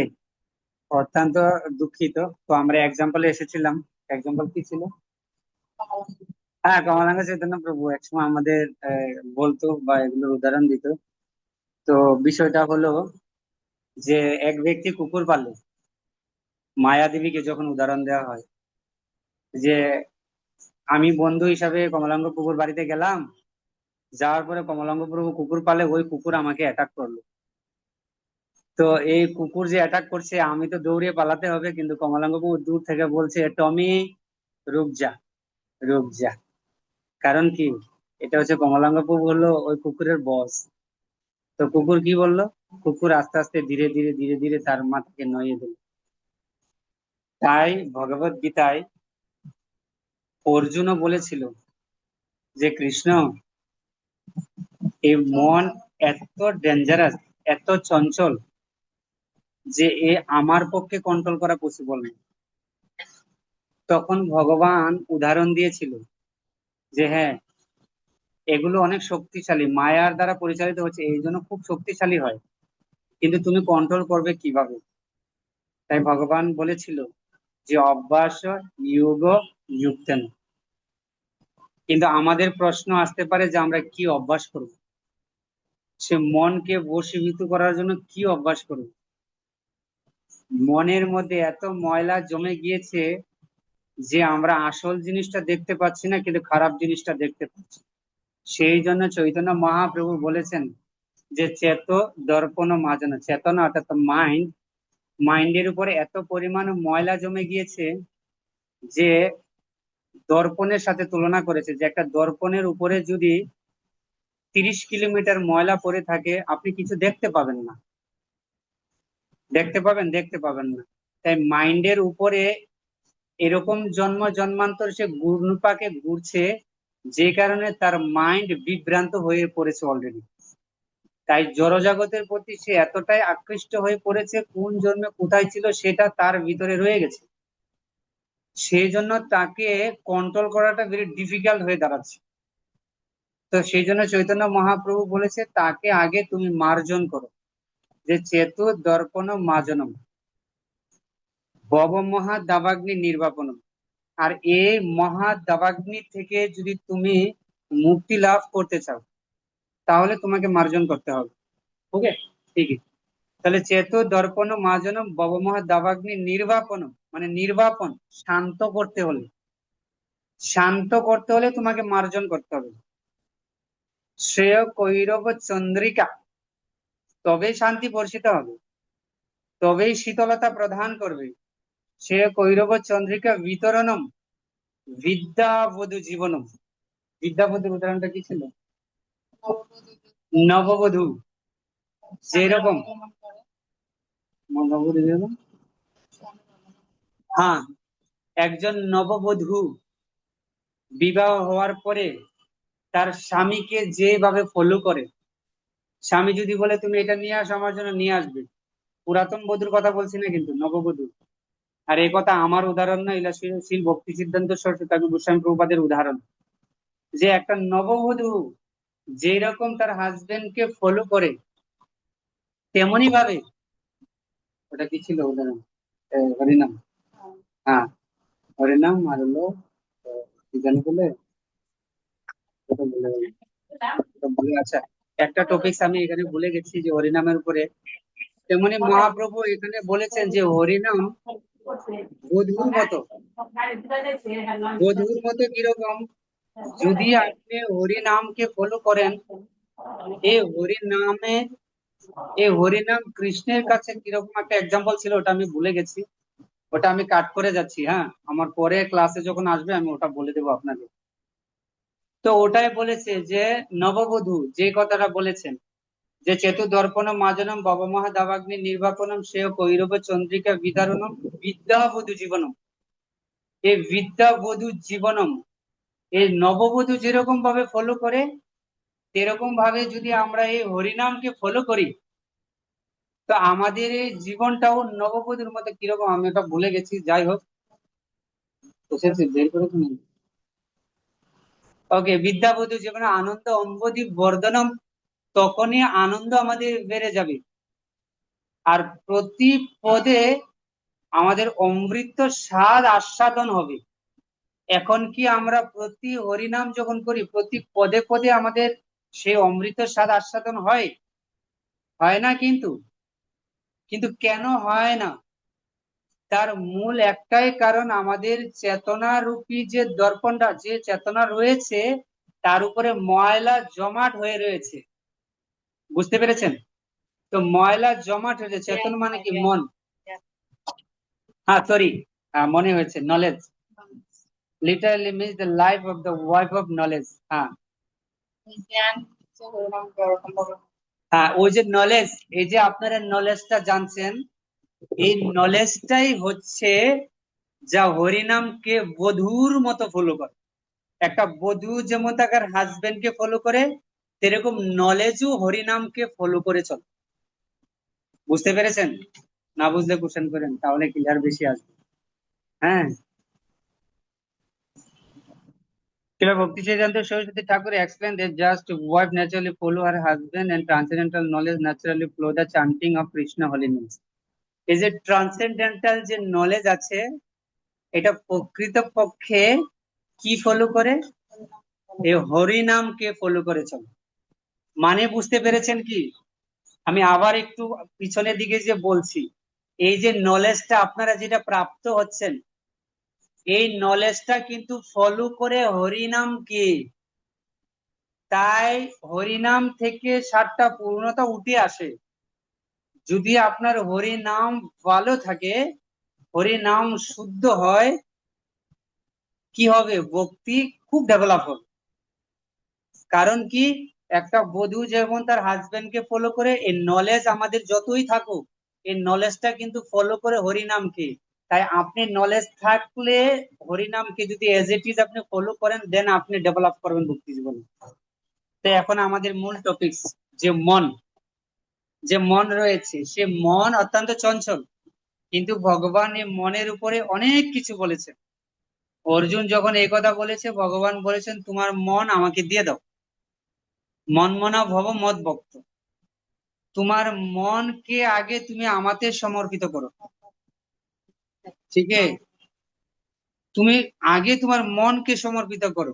কারণ তুমি যদি তোমার মাইন্ডকে কন্ট্রোল করতে না পারো, তাহলে তুমি যে যুগ, সেই যুগক্রিয়া পূর্ণরূপে তুমি কমপ্লিট করতে পারবে না। আর সেই জন্য রূপ গোস্বামীপাদ বলেছেন, সেই ব্যক্তি এই জগতে সব প্রসিদ্ধতা লাভ করে এবং জগতে হাজারো লক্ষ শিষ্য তৈরি করতে পারে, যে ব্যক্তি তার মনকে কন্ট্রোল করতে পারে। কাম এসব কি জানি বলে, বাচ বেগম, মনুষ্য বেগম, ক্রুধ বেগম। এই মনুষ্য বেগ, মনের বেগ ভেরি ডেঞ্জারাস। আর সেই জন্য সর্বপ্রথম এই মন বিষয়ে ভগবান শ্রীকৃষ্ণ ভগবদ গীতায় বলেছেন যে হে অর্জুন, যখন কোনো ব্যক্তি একটা বিষয় সর্বপ্রথম দেখার পরে তার ওই জিনিসটা নিয়ে মনের ভিতরে চিন্তা আসে, আর চিন্তা থেকে ধীরে ধীরে ধীরে ধীরে ওই বিষয়ের প্রতি, ওই বস্তুর প্রতি তার আসক্তি জন্মে যায়। আর আসক্তি জন্মানোর ফলে সেটার প্রতি তার অ্যাট্রাকশন চলে আসে। আর অ্যাট্রাকশন চলে আসার পরে তার একসময় বুদ্ধি নাশ হয়, আর বুদ্ধি নাশ হওয়ার ফলে অবশেষে তার সর্বনাশ। ভগবান ভগবদ্গীতা পুরো ভূমিকাতে এইগুলো বলে দিয়েছেন যে মন এত ডেঞ্জারাস, যা আমাদের জীবনে সর্বনাশ ডেকে আনতে পারে, আমাদের জীবনে মৃত্যু ডেকে আনতে পারে, আমাদের জীবনকে সর্বনাশ করে দিতে পারে, আমাদের জীবনকে বিভ্রান্তি করে দিতে পারে। সেই জন্য অর্জুন প্রশ্ন করেছে, হা কৃষ্ণ, যে আমার মনও বিভ্রান্ত। কি? দ্বিতীয় অধ্যায় 7 নম্বর শ্লোকে কি বলেছে? কার্পণ্য দোষ উপহত স্বভাব। কোথায় থেকে এরকম কার্পণ্যতা এসেছে? কে বিভ্রান্ত করছে? কে তাকে উস্কানি দিচ্ছে যে এটা করো, ওটা করো না, এটা করো, কোনটা শ্রেয় কোনটা শ্রেয় না? এ কে করছে? মন করছে। কিন্তু ওই অবস্থায় কিন্তু সে আত্মস্তরে না, এই মন এই সবকিছু করছে। কিন্তু মন যে করছে, মন কিন্তু সবার থেকে উপরে না, মন কিন্তু বুদ্ধির নিচে। হ্যাঁ, প্রথমে কিন্তু মন সবার থেকে শ্রেষ্ঠ না। এই শরীরের মধ্যে যে এক ব্যক্তি আছে, সে হচ্ছে সর্বশ্রেষ্ঠ, আর সে হচ্ছে আত্মা। কিন্তু আত্মা যখনই মনের দ্বারা পরিচালিত, মানে পরাজিত হয়ে যায়, তখন সে মন এই সমস্ত শরীর আত্মাকে পর্যন্ত পরিচালনা করতে শুরু করে। কিন্তু যদি আমি ইচ্ছা করি, এই মুহূর্তে আমি গ্রুপ থেকে চলে যেতে পারবো, মন কিছু করতে পারবে না। ইচ্ছা শক্তি। কারণ জীব ইচ্ছা করেছিল যে আমারও ভগবানের মতো এমন সাথী চাই, এই জন্য ভগবান গাড় ধরে বের করে দিয়ে বলেছে, যাও, ওখানে সাথী আছে, যাও। ইচ্ছা দেশ সমুত্তেন দ্বন্দ্ব মোহেন ভারত। মানে জীবের এত ইচ্ছা, এত শক্তিশালী রয়েছে, ইচ্ছাটা এত শক্তিশালী রয়েছে, সে ভগবত ধামে পর্যন্ত ইচ্ছা করতে পারে। এত স্বতন্ত্রতা ভগবান দিয়েছে, ক্ষুদ্র স্বতন্ত্রতা না, ইচ্ছা করলেই পারে। তো এখন আমাদের কথা হচ্ছে যে বিষয়টাতে আমরা যাচ্ছি, সেই বিষয়টা হলো কি, যে ভগবান যে কথাটা বলেছে, যে আমাদের এই যে মন, এখন কোন টপিক বললাম? হ্যাঁ, মন তো, তারপরে কি বলবো? আর সবচেয়ে শক্তিশালী হচ্ছে, সবচেয়ে শ্রেষ্ঠ হচ্ছে আত্মা। মন, বুদ্ধি, অহংকার, যে শরীর আছে, যা সমস্ত কিছুকে আত্মা পরিচালনা করতে পারে, রাজা হিসাবে আছেন। কারণ আত্মা যদি না থাকে, অন্য বাকি কিছুর কোনো ভ্যালু নেই। বুঝতে পেরেছেন? জিরো। কিন্তু এ আত্মা এমন ভাবে আচ্ছাদিত হয়ে গেছে মোহ মায়ার দ্বারা, সেই জন্য মন আর যা বলছে আমাদের শরীর সেই কার্যে লিপ্ত হয়ে যাচ্ছে, এবং আত্মাকে পর্যন্ত মন কন্ট্রোল করছে। কিরকম ভাবে? আজকে রাত্রেবেলা অ্যালার্ম করব, যে লক্ষ্মণ প্রভুর কথা শুনে, কমলাঙ্গ প্রভুর কথা শুনে, চিন্তামণ প্রভুর কথা শুনে, অনেকের কথা শুনে এত ইন্সপিরেশন হয়েছি, কালকে আমি 3টা বাজে ঘুম থেকে উঠে যাবো। কিন্তু সকালবেলা যখন 3টা বাজে আর অ্যালার্মটা বাজে, মাত্র 3টা, আমি তো 3টা বাজে কখনো উঠি না, এই 1 ঘন্টা ঘুমিয়ে নেই। ওই কথাটা কে আপনাকে বলেছে? ও কে আপনাকে ইন্সপিরেশন দিচ্ছে? কে করছে? মন করছে। কিন্তু আপনি যদি চাইতেন, আরে বেটা মন, তোরে জাটার পিঠা দিলাম, তোরে জুতার পিঠা দিলাম, এখন আমি দূর মেরে আগে সবার আগে মাথার মধ্যে জল ঢালবো, আপনাকে কেউ আটকাতে পারতো? পারতো না। কিন্তু তার মানে কি, যে ব্যক্তি সকাল সকাল অ্যালার্ম লাগিয়ে ঘুম থেকে না উঠতে পারে, মনের কাছে পরাজিত হয়ে, সেই ব্যক্তি স্ত্রীর কাছে গিয়ে সকালবেলা বলে, আমি পুরুষ, আমি হাজবেন্ড, আমার কথা কেন শুনবে না, ফাটিয়ে দেবো একদম। অথচ সকালবেলায় কিন্তু পরাজিত ব্যক্তি, সকালবেলায় ঘুমতে উঠতে পারেনি, মঙ্গল আরতি অ্যাটেন্ড করতে পারেনি, আর সেই ব্যক্তি ঘুম পরে এসে বলছে ফাটিয়ে দেব। এ অহংকার। সেই জন্য ভগবান 3য় অধ্যায় বলেছেন 27-এ, প্রকৃতি ক্রিয় মানানি, প্রকৃতি এই সমস্ত কিছু করছে, আর প্রকৃতি কি দ্বারা করছে? গুণের দ্বারা করছে। তুমি সত্য রজ তম গুণে থাকো, সেই গুণ তার দ্বারা তোমাকে লাঠি মারছে। সত্য গুণে থাকলে সত্য গুণের বাড়ি খাচ্ছ, তমগুণে থাকলে তমগুণের বাড়ি খাচ্ছ, রজগুণে থাকলে রজগুণের বাড়ি খাচ্ছ। তো সকালবেলা যে আপনি ঘুমতে উঠতে পারেননি, আপনি কোন গুণের বাড়ি খেয়েছেন? আপনার কোন গুণটা তখন বিদ্যমান ছিল? কি বলুন, কোন গুণটা তখন ছিল, কেন উঠতে পারেননি? সত্য গুণে থাকলে তো আপনি লাভ দিয়ে উঠতেন। কিন্তু সকালের সময়টা তো পুরোটাই আমরা জানি যে একদম সত্য গুণে অবস্থান করে, তারপরও আমি কেন উঠতে পারি না? কি, মন কোন গুণে আছে? এখন আপনি চিন্তা করবেন যে আমার এই মাইন্ড কোন গুণের মধ্যে বিদ্যমান আছে। ওকে, আমরা এই মন নিয়ে আর বেশি কিছু বলবো না, এ নিয়ে অনেক আপনারা ক্লাস শুনেছেন, জানেন। বুদ্ধি নিয়ে আপনারা জানেন, অহংকার নিয়ে জানেন। এখন আমরা চলে যাব আমাদের মেইন টপিক, সেটা হলো আত্মা। তো আমাদের এই মিথ্যা অহংকার হচ্ছে, আচ্ছা আমরা লাস্টটা এটা বলার পরে আমরা জিজ্ঞাসা করবো কারো কোনো কোশ্চেন আছে কি। আমাদের মিথ্যা অহংকার, আমাদের যে অহংকারটা, হ্যাঁ হ্যাঁ, আচ্ছা এই মন, বুদ্ধি আর এই অহংকারের, এটার মিনিংসটা কি আপনারা কি বুঝতে পেরেছেন? যে অহংকারটার মানেটা কি? হ্যাঁ, দাঁড়ান জিজ্ঞাসা করছি। এই রিমি মাতাজি, আপনি বলুন, যে অহংকারটা মানেটা কি? আমরা তো সাইড অফ করে দিয়েছিলাম ক্লাসটা, বলো। তোমার মাতাজি বলাতে আবার বলছি, হরে অহংকার কৃষ্ণ মানে কি বলো? অহংকার মানে জানি না। হ্যাঁ, খুব সুন্দর। অহংকার মানে হচ্ছে জানি না। অহংকারের মানে না কি? জানি না। মানে জানি না, মানে অহংকার সম্পর্কে মানে বুঝতে পারতেছি না যে কি বলবো। ওকে, মায়া মাতাজি বলুন। হরে কৃষ্ণ। অহংকার হচ্ছে এরকম একটা চিন্তাধারা যে আমি খুব ভালো ভক্ত, আমি খুব ভালো পাঠক, আমি খুব ভালো সেবা দিতে পারি। এই যে যে মনের ভিতরে একটা আমিত্ব ভাব আনা, এটাই হচ্ছে অহংকার। অহংকার কিছু না, এটা তো গর্ব। গর্ব করা, প্রাউড ফিল করা, উম, অহংকারকে খুঁজে বের করবো। ওকে, গুড। নেক্সট। এটা আছে, কিন্তু মেইন একটা অহংকার আছে। যে ব্যক্তি বলতে পারবে সে ব্যক্তি জীবনে আজকে উপহার পাবে না। ওকে, যে অহংকারের কারণে আমরা পতিত হয়ে আছি, একদম ইজি করে দিলাম। আমি সবকিছু, মানে আমি এটা করেছি, আমি সেটা করেছি, এই সবকিছুর মধ্যে আচ্ছা, আমাকে খুঁজে এটাকে ঘুরান ঘুরান, উল্টিয়ে দেন, উল্টিয়ে দেন, খুলে খুলে একদম, মানে খুলে তুলে ধরে আনতে হবে। এটা হচ্ছে ওকে, বিনীতা সুদেবিতা সীমাতাজি বলুন। হরে কৃষ্ণ। প্রণাম আপনার শ্রীচরণে প্রভু।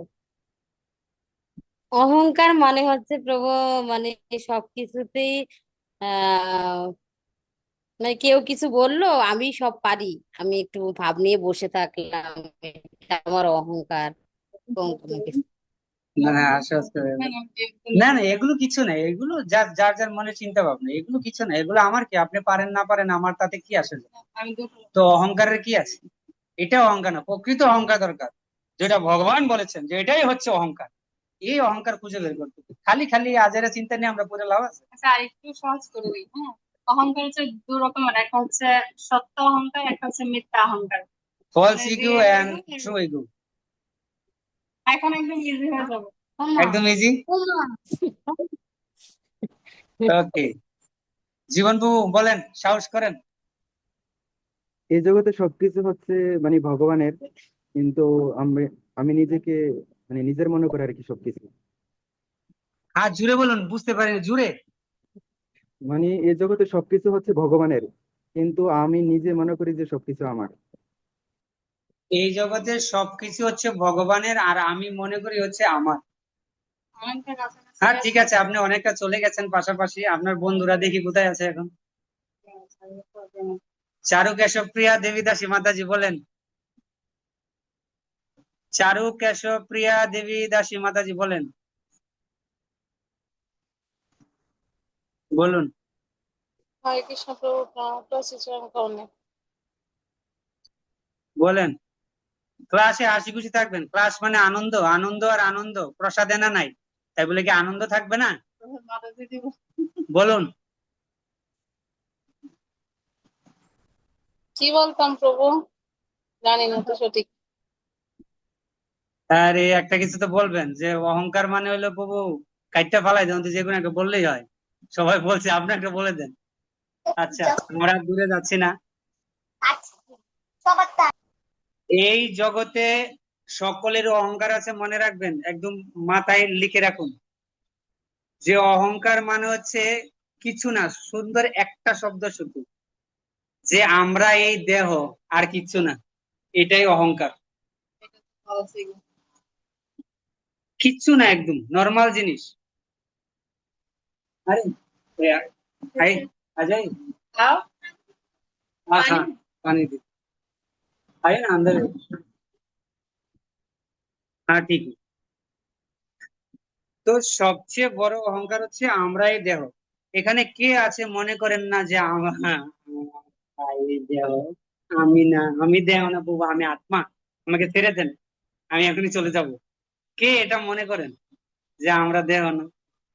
আমার শরীরে কালা হচ্ছে কেন, ঠান্ডা গরম, সবাই ঠান্ডা বাতাসটা নিয়ে গেছে।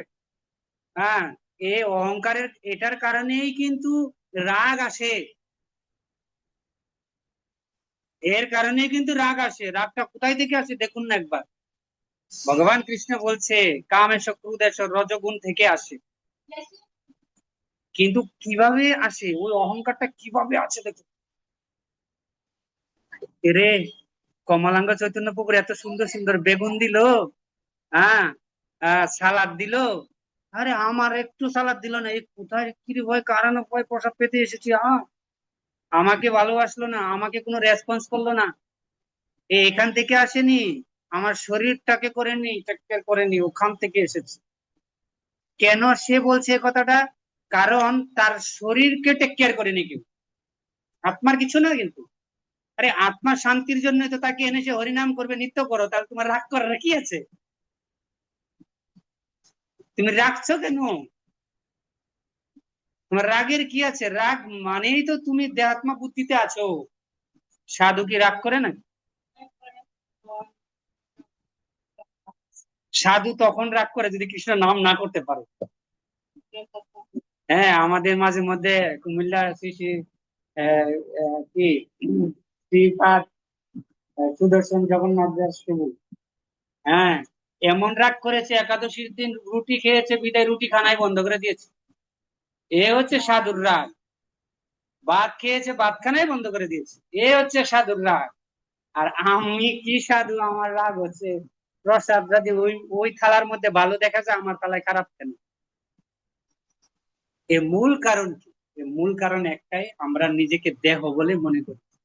আর আমার শরীরের পুষ্টি প্রয়োজন, সেই জন্য ভালো খাবারটাও প্রয়োজন। জুস আছে নি? গিয়ে বলবো ময়া মাতাজি, আপনাদের ঘরে কি এই অরেঞ্জের জুস আছে? নিয়ে আসেন, শক্তি হবে। তো ওই রকম ওটা হচ্ছে অহংকার। এই অহংকারটা হচ্ছে মিথ্যা অহংকার। কিন্তু সত্যিকারের একটা অহংকার আছে, সে অহংকারটার নাম কি বলেন? এবার তো সব পাই বলতে পারবেন। কি অর্চনা মাতাজি, বলুন সত্যিকারের অহংকারটা কি? তাড়াতাড়ি বলুন, পরে আত্মার বিষয়টা রয়ে গেছে তো। এ বাবা, তো তাড়াতাড়ি বলুন, তাড়াতাড়ি বলুন, তোমার 2:30 হয়ে গেছে। ঠিক আছে। অপূর্ব বলো, তোমার দিদি তোমার বিপদে বলাই। কি বলবো? দেহ না আত্মা সত্য। হ্যাঁ, তো এইটার উপরে, এটা তো দেহ নেই আত্মা, এটাই তো সত্য, আমরা জানি। কিন্তু এই সম্পর্কে কে কি বলেছেন? এটা তো সত্য কথা, আমরা জানি, এটা চিরন্তন সত্য। অহংকারটা কি? কিন্তু অহংকারটা কি? হুম। অহংকার মানে কি? প্রাউড ফিল করা, গর্ববোধ করা, যেটা মায়া মাতাজি এবং বলেছিল একটু আগে। তো তুমি যে আত্মা, তোমার এটা তুমি কিভাবে গর্ববোধ করবে বলো? এভাবে বলবে যে আমি আত্মাটাকে গর্ববোধ, আমি আত্মা, এভাবে বলবে নাকি না আর কিছু বলবে বলো? জানি আত্মা না, কি? মনে হইতেছে না। হ্যাঁ, জীবন বাবু বলেন, আপনার সাথে মিলিত ওই জায়গাটা। এই কোশ্চেনটা আরেকবার প্রভু, হ্যাঁ হ্যাঁ, প্রশ্নটা আরেকবার একটু। আর একবার হচ্ছে সত্য অহংকার মানে হচ্ছে জীবের জীবের স্বরূপ কৃষ্ণের নিত্য দাস। ও মানে আনসারই বলে দিয়েছি। এটা হচ্ছে সত্যিকারের অহংকার, যখন আপনি মনে করবেন যে আমি হচ্ছে কৃষ্ণের নিত্য দাস। এটা হলো সত্যিকারের অহংকার। এটা হলো গর্ব, এটা হলো প্রাউড। আর এটাকেই জীবনের ধারণ বাহক হিসাবে মেনে নিতে হবে। এটাকেই জীবনে অ্যাপ্লাই করতে হবে। বাকিগুলো তুচ্ছ করে ফেলে দেন, জীবনে যা কিছু আছে সব ফেলে দেন। শুধু একটা জিনিস গাড়ি নিয়ে চলেন, একটা জিনিস মাইন্ডের মধ্যে নিয়ে চলেন, আমি কৃষ্ণের নিত্য দাস, বাস। আমি জীব, আমার স্বরূপ হচ্ছে কি আত্মা, আমি, হ্যাঁ, আর আমার কাজই হচ্ছে কৃষ্ণের নিত্য দাসত্ব করা। যে ব্যক্তি কৃষ্ণের নিত্য দাসত্ব করতে পারছে না, সে ব্যক্তি আজও অব্দি দেহাত্মা স্তরে বিদ্যমান আছে, সে এখনো সে স্বরূপে পৌঁছাতে পারেনি। কারণ ভগবান কৃষ্ণ বলেছেন, যে দিন ব্যক্তি স্বরূপে স্বরূপে পৌঁছে যাবে, ব্রহ্মভূত প্রসন্ন আত্মা ন সুচতি ন কাঙ্ক্ষতি। তাই দুটো অহংকার আমরা খুঁজে পেয়েছি, একটা সত্য, একটা মিথ্যা। তাই আধুনিক যুগ, বর্তমান বিজ্ঞানের নব নব আবিষ্কার আমাদের এই চেতনাকে উন্নত করছে, কিভাবে এই দেহকে সুবৃদ্ধি করা যায়। তাই তারা তৈরি করছে ইয়ারকন। কি ইয়ারকন? কিসের জন্য? আত্মার সুখের জন্য। কিসের জন্য? কিসের জন্য বলুন? বড় বড় বিল্ডিং আত্মার সুখের জন্য? কিসের জন্য? আর এই যে শুধু বাংলো দেহের সুখ, বাংলো বাড়ি তৈরি করা। হ্যাঁ মাতাজি বলুন। দেহের সুখের জন্য, যে আমি এই হ্যাঁ, দেহটা আমার খুব ভালো একটা শান্তি ফিল করবে। এটাই এটাই হচ্ছে আধুনিক বিজ্ঞান মাতাজি। আপনাকে হাঁটতে হবে না, বিমান দিয়ে চলে যাবেন, এটাকে বলে আধুনিক বিজ্ঞান। কিন্তু এটা কিন্তু আমাদের ভগবান কৃষ্ণের দেওয়া সেই বিজ্ঞান নয়। তাই এটাকে বলা হচ্ছে আধুনিক বিজ্ঞান। আর আধুনিক বিজ্ঞান মানে খাঁচা পরিচর্যার সংস্কৃতি। টিয়া পাখি খাঁচায় আছে, খাঁচার যত্ন করো, টিয়া পাখি যাহা হোগার হো যায়গা, কোই প্রবলেম নেই। কিন্তু একদিন যেদিন এই টিয়া পাখি খাঁচা থেকে চলে যাবে, ওই খাঁচা এমনি পড়ে থাকবে, কোনো ভ্যালু থাকবে না। তাই আধুনিক বিজ্ঞানীরা মনে করে যে এই খাঁচাটাকে পরিচর্যা করাই একমাত্র প্রধান। কিন্তু ও হচ্ছে বোকা ব্যক্তি, এই জন্য প্রবাদ বলছে ননসেন্স সায়েন্টিস্ট। রাইট, তুমি একদম ঠিক রাইট আছে। কথা। এর জন্য আমরা হ্যাঁ, দেহটা বাঁচানোর জন্য করবো, আমরা অনেকদিন বেঁচে থাকতে চাই, ডক্টরকে বলি যত টাকা লাগে তুমি নাও, আমাদেরকে বাঁচানোর চেষ্টা করো, কিন্তু প্রকৃতপক্ষে আমরা কিন্তু এখানে বেঁচে থাকার জন্য আসিনি, আমরা ভগবানের কাছে পৌঁছে। দেখুন আমাদের প্রশ্ন, মানুষ সুখী হতে চায়, সুখী হতে চায়, সুখী হবে বলে সে বিবাহ করে, অনেক কিছু করে, সংসার করে, সুখী হতে চায়। কিন্তু নিজের কাছে প্রশ্ন করুন, আপনার বাল্য গল্লার জীবন কাহিনী, ছোট সময়ের কথা, তখন আপনি কিরকম ছিলেন? যে আমি যদি বড় হই তখনই আমি সুখী হব, আমি যদি বিয়ে করি তখনই আমি সুখী হব, যদি আমি বাচ্চা নেই তখনও আমি সুখী হব। তাহলে মানুষ সুখী ছিল কখন? হ্যাঁ, এখন সুখী ছিল না পূর্বকালে? এর প্রকৃত কারণ মানুষ তার সমস্ত কিছুর রহস্য, যে আত্মা, তাকে জানার চেষ্টা করছে না, সেই জন্যই সে সুখী নেই। যখন কোনো একটা গাড়ি দুর্ঘটনায় পতিত হয়, আমরা কি চিন্তা করি? যে গাড়িটার কি হলো, নাকি গাড়ির ভিতরে যে ব্যক্তি ছিল তার চিন্তা করি? কোনটার চিন্তা করি বলুন? গাড়ি নাকি চালকের চিন্তা করি? পয়সা দুইজনের গেছে। আসে আর কি, অ্যাক্সিডেন্ট একটা গাড়ি, ধরুন আপনার একটা গাড়ি, ধরেন আপনি গাড়ি চালাচ্ছেন, না ধরুন এক্সাম্পল আপনার সন্তান গাড়ি চালাচ্ছে, সে গাড়িটা অ্যাক্সিডেন্ট করেছে, আপনি কি চিন্তা করবেন? আগে গাড়িটার চিন্তা করবেন না আপনার সন্তানের চিন্তা করবেন? আগে তো সন্তানের চিন্তাটাই করি। তো গাড়িটা কিন্তু চলছে একটা খাঁচা, কিন্তু গাড়িটার ভিতরে যে ব্যক্তিটা আছে, আপনি তার চিন্তা করছেন কেন? আপনি তার চিন্তা কেন করছেন? কারণ ওইটা তো তারই, ওইটার প্রতি হ্যাঁ, একটা ওইটার প্রতি একটা মোহ, ওটা তো আমার সন্তান, ওকে তো বাঁচিয়ে রাখা একটা মানে প্রয়োজন বলে মনে করি। আর মায়া চলে, মানে মায়া বসে বশীভূত হয়ে ওইটা চিন্তা করি। আর গাড়ি গেলে তো গাড়ি পাওয়া যাবে। হ্যাঁ, এইটাই মেইন জিনিস, যে যদি আমি এই সন্তানকে হারিয়ে ফেলি তাহলে আমি তাকে কখনো পাবো না। কিন্তু যত মূল্যবানই হোক না কেন এই খাঁচাটা, তাকে ফিরিয়ে পাওয়া সম্ভব। তাই আপনি আপনার এই শরীরটা যদি ছেড়েও দেন, আপনি যে কোনো একটা খাঁচা পেয়ে যাবেন, কিন্তু আত্মাটা যদি ঠিক না থাকে আপনি কিন্তু তাকে ফিরে পাবেন না। তো রাইট। সেই জন্য বলেছে গাড়ির থেকে গাড়ির চালক হলো মূল্যবান বেশি। কেন বহু মূল্যবান?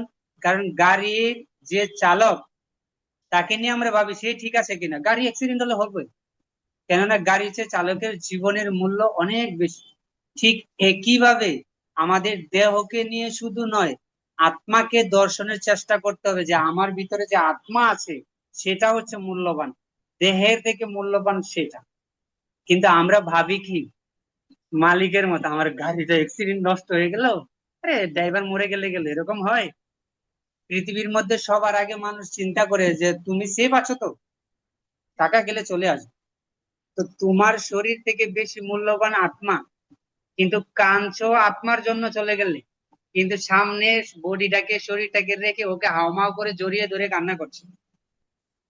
তো আমরা বেশিরভাগই যেটা ভ্যালু দিচ্ছি সেটা হলো 320 টাকার ভ্যালু দিচ্ছি। কেন? এই দেহটির মূল্য হচ্ছে 320 টাকা, লাকড়ি কিনা 200 টাকার, আর 150 টাকার তেলাই না পুরাই সাই করে দাও, এটা হলো দেহের মূল্য। কত টাকা দেহের মূল্য? 320।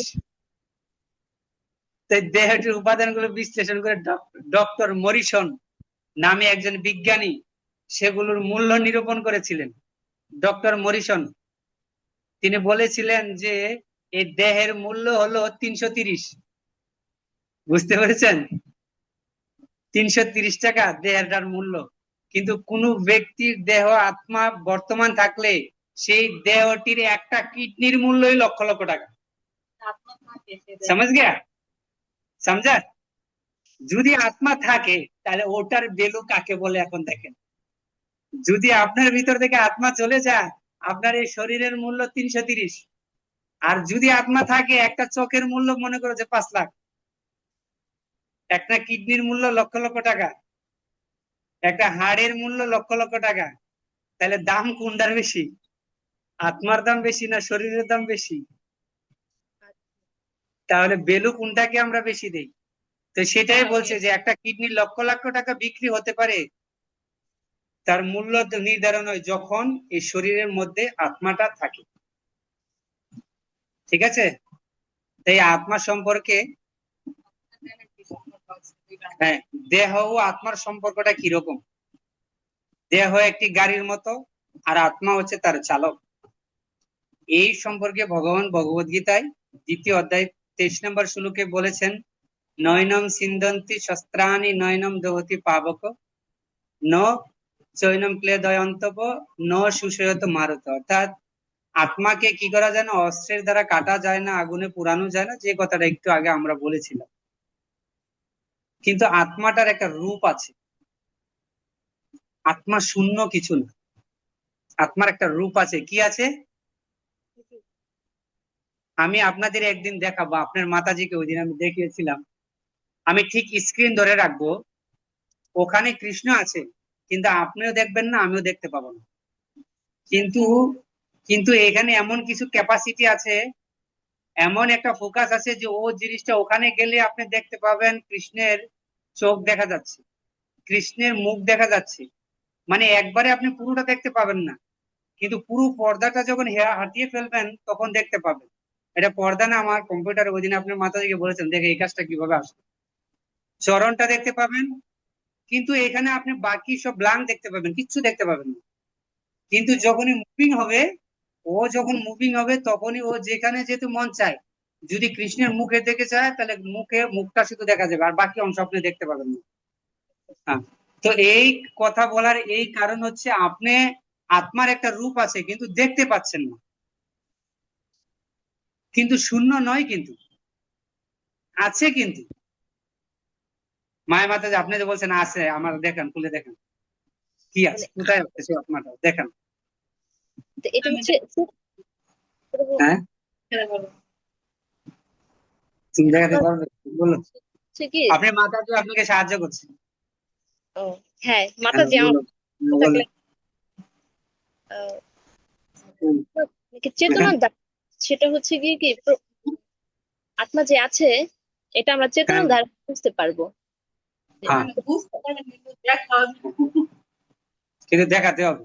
বুঝতে তো পারবো, এতক্ষণ বলে আসছি আহ, যে আমরা আত্মাকে দর্শন করতে পারি না, তা আমাদের তা আমাদের তা আমাদের তা আমাদের তা আমাদের তা আমাদের ইন্দ্রিয়ের অপূর্ণতা।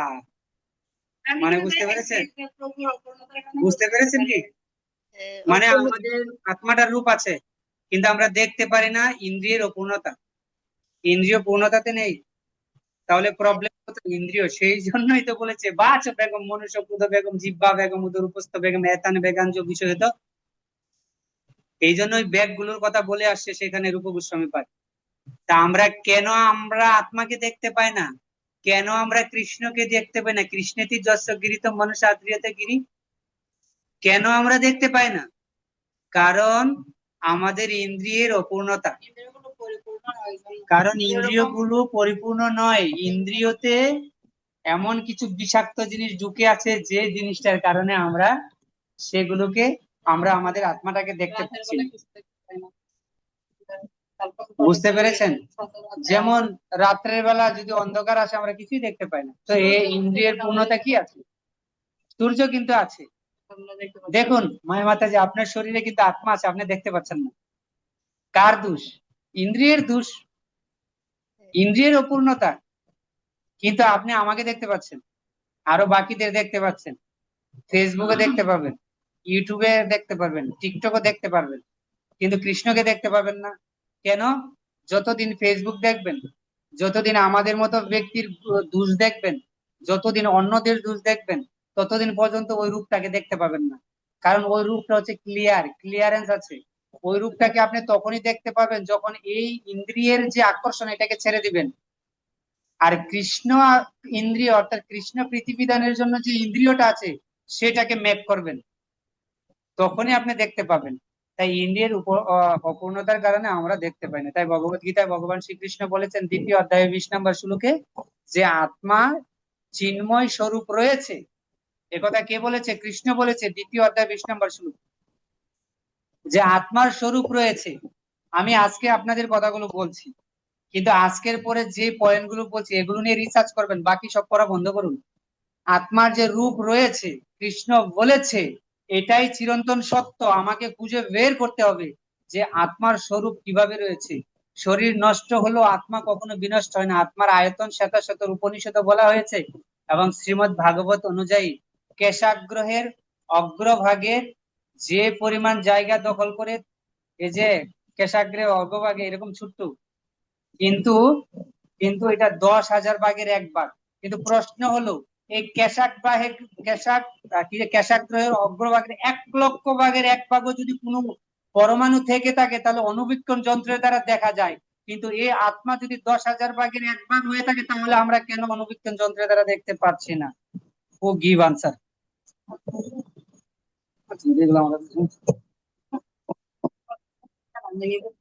আমি কিন্তু কোশ্চেন করেছি আপনাদের, যদি এই কেশাগ্রভাগের 1,00,000 ভাগও করা হয়, যদি অনুবীক্ষণ যন্ত্র সেখানে অ্যাপ্লাই করা হয় সেটাকে দেখা যাবে। কিন্তু এই আত্মাটা মাত্র 10,000 ভাগ করেছে, এর 1 ভাগ হবে, কিন্তু ওটা দেখা যাচ্ছে না কেন? It is my question.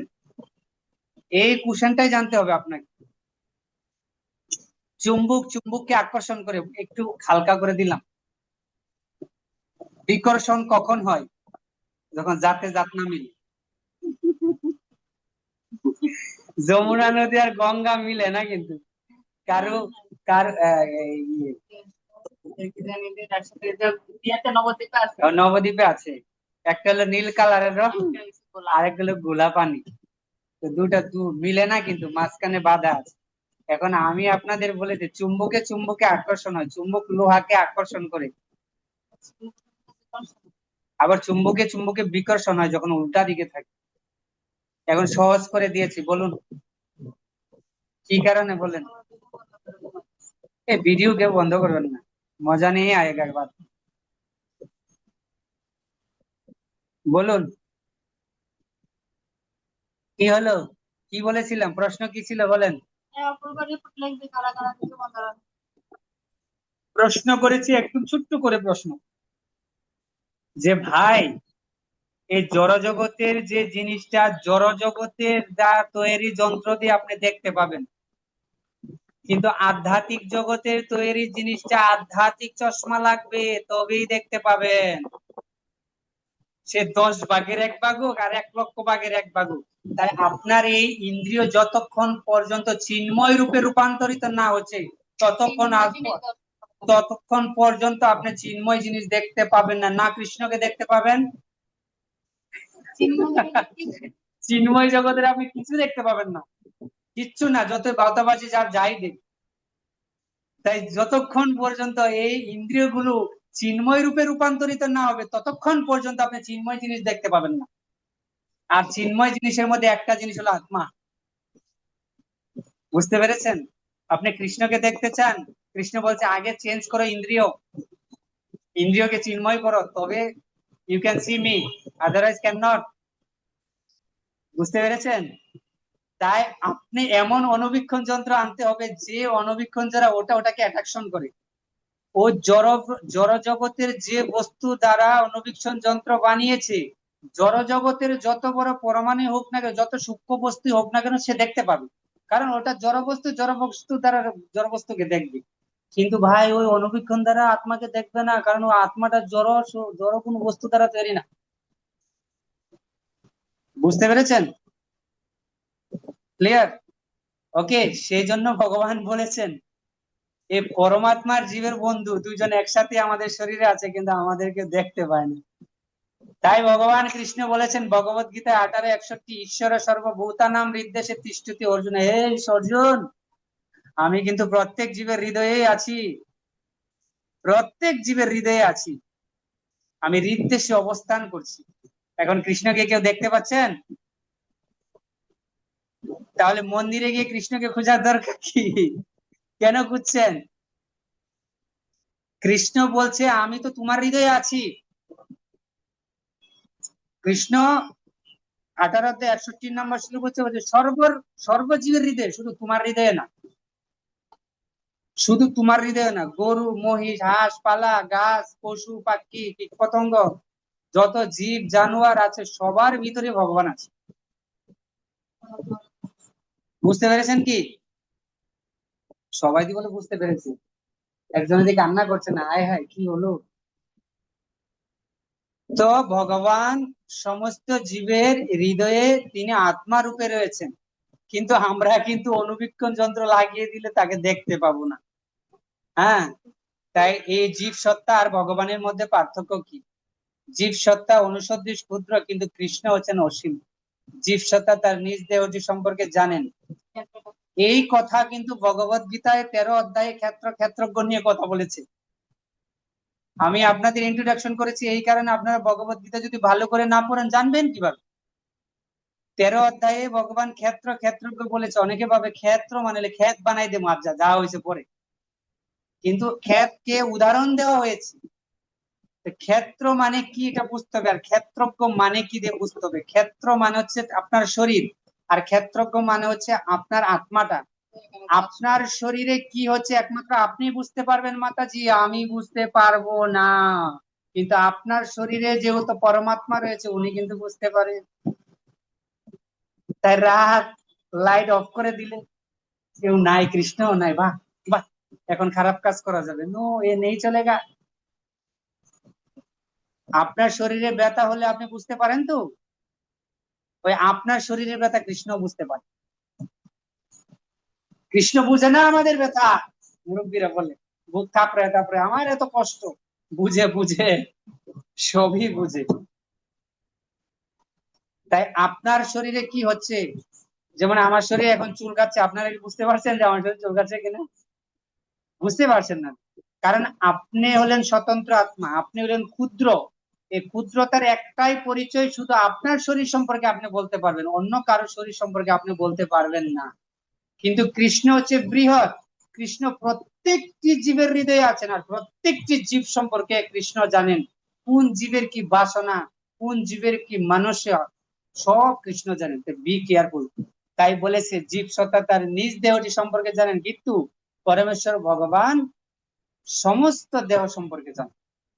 তাই জীব সত্তা তার নিজ দেহটির কর্তা, আর কৃষ্ণ হলো সকল দেহের সকল আত্মার কর্তা। জীব বিস্তৃত হয়, বিস্মৃত হয়, ভুলে যায়, কিন্তু শ্রীকৃষ্ণ বিস্মৃতর মধ্যে কখনোই পড়ে না। সেই জন্য জীবকে কিছু কিছু সময় স্বপ্নে এসে মনে করিয়ে দেয় আগের জন্মের কথা, জানেন তো? আপনি যে মাঝে মধ্যে কিছু জায়গা দেখলে মনে হয় আরে এই জায়গাটা আমি মনে হয় দেখছিলাম, আরে এরকম প্রভুর কথা মনে হয় আমি কোথায় জানি শুনেছিলাম। আপনি ভাববেন না যে আপনার জীবনে এগুলো ঘটেনি, আপনার কোনো এক জন্মে এই জায়গায় এরকম একটা ঘটনা ঘটেছিল। অনেকে বিমানে উঠলে ভয় পা, আরে মরে নি যাই রে, পড়ে নি যাই রে, এর আগের জন্মে সে বিমান থেকে মরছিল। ঠিক আছে, দেখবেন কেউ সার পোকা দেখলে ভয় পা, আর মানে কি কেউ প্রশ্ন করতে পারে তাহলে সার পোকা আমাদের মেরেছিল, সব মেরে তো সার পোকা দেখলে ভয় পা।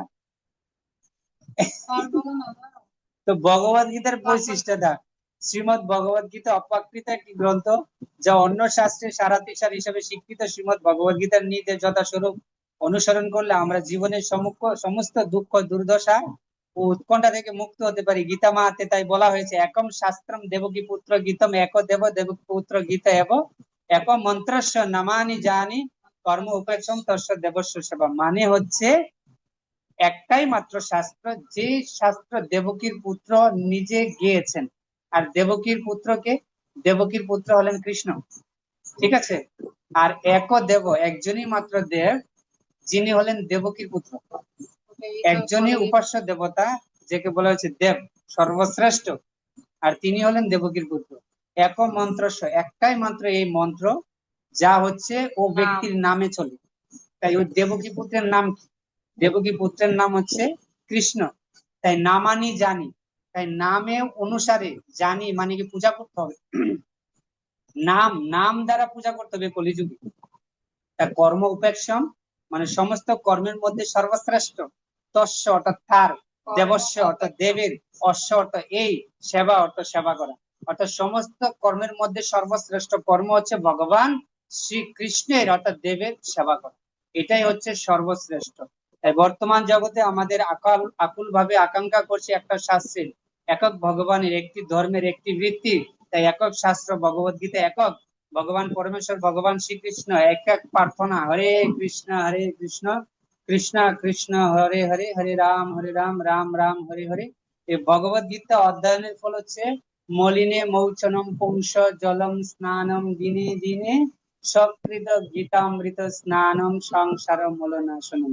প্রতিদিন জলে স্নান করে মানুষ যেমন তার বাহ্যিক শরীরকে পরিচ্ছন্ন করতে পারে, কিন্তু হৃদয়ের অন্তরস্থলে যে সমস্ত পাপ পঙ্কিলতাগুলো অবস্থান করছে সে সমস্তকে বিদূরিত করতে পারে না।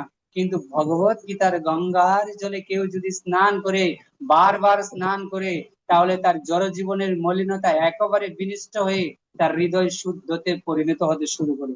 তাই ভগবত গীতায় 5টি মূল তথ্য আলোচিত হয়েছে: ঈশ্বর, জীব, প্রকৃতি, কাল, কর্ম। ঈশ্বর মানে হচ্ছে পরম নিয়ন্ত্রক বা ভগবান, জীব মানে হচ্ছে ভগবানের দ্বারা নিয়ন্ত্রিত, আর প্রকৃতি মানে হচ্ছে সত্য, রজ, তম, এই 3টি গুণ, যাকে বলা হয় ত্রিগুণাত্মিকা। আর কাল হচ্ছে শ্রীকৃষ্ণের একটি শক্তি, যাকে বলা হয় জরা শক্তি। আর কর্ম হচ্ছে কার্যকলাপ, আমরা যে সমস্ত কার্যকলাপ করি। এই 5টি তত্ত্ব যে ব্যক্তি এজ ইট ইজ জানে, সেই ব্যক্তি ভগবত গীতার যে কোনো শ্লোক পড়ে সে ধারণা নিতে পারবে এই ভগবত গীতার জীব সম্পর্কে এই কথা বলেছে, প্রকৃতি সম্পর্কে এই কথা বলেছে, গুণ সম্পর্কে এই কথা বলেছে, কৃষ্ণ সম্পর্কে এই কথা বলেছে, কাল সম্পর্কে এই কথা বলেছে। তাই ভগবত গীতার প্রদত্ত সামগ্রিক তথ্যজ্ঞানকে 3টি শিরোনামে শ্রেণীবদ্ধ করা যেতে পারে। সে হচ্ছে সম্বন্ধ, অর্থাৎ ভগবানকে, আমিকে, আমারও ভগবানের মধ্যে সম্পর্ক কি, এটা হলো সম্বন্ধ। আর একটা হচ্ছে অবিধীয়, সেই সম্বন্ধ পূর্ণ জাগরিত করার পন্থা। আর 3 নাম্বার হচ্ছে প্রয়োজন, অন্তিম ফল লাভ আর ভগবত প্রেম প্রাপ্তি। এগুলো আপনাদের আমি বুঝাইনি, কারণ এগুলো বুঝালে শেষ করা যাবে না। তো এগুলো আপনারা বুঝবেন, পড়বেন। আপনাদেরকে অসংখ্য ধন্যবাদ। এখন আপনাদের যদি কারো কোনো কোশ্চেন থেকে থাকে এর ভিতরে আপনারা আমাকে বলতে পারেন। 2 হরে মিনিট কৃষ্ণ, সময় একটা প্রশ্ন আমাদের ছিল। বলুন। হরে কৃষ্ণ হ্যাঁ বলুন। প্রভু, ওই যে কিছুক্ষণ আগে যে বললেন না যে ভগবান শ্রীকৃষ্ণের সেবা করো, ভগবান শ্রীকৃষ্ণই হচ্ছেন একমাত্র দেবতা, ভগবান শ্রীকৃষ্ণ হচ্ছে ওই যে দেবকী নন্দন, যে শ্লোকটা বললেন না, এটা কত নম্বর শ্লোকে, এটা আর কি জানতে চেয়েছি। এটা হলো মাহাত্ম্য শ্লোক, ভগবত গীতা মাহাতে গিয়ে দেখবেন আছে একদম শাস্ত্র, ঠিক আছে, প্রথম আছে শাস্ত্র, মাহাত্ম্য গিয়ে দেখবেন।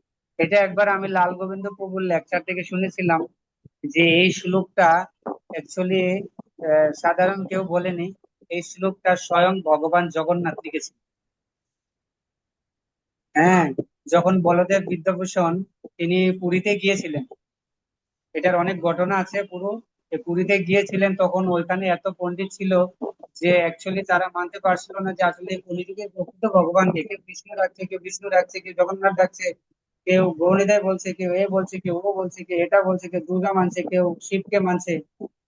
তো তখন বলদেব বিদ্যাভূষণ বলেছিলেন যে তোমাদের এখানে তো স্বয়ং ভগবান আছে, তোমরা উনার কাছে চিঠি লিখে দাও না, উনি তো বলে দেবেন। আর উনি তো পুরো জাগ্রত। তো সবাই চিঠি লিখেছিল এক একজন এক একজনের মন্তব্য করে। পরবর্তীতে ভগবান এই শ্লোক নিজের হাতে লিখে দিয়েছিল।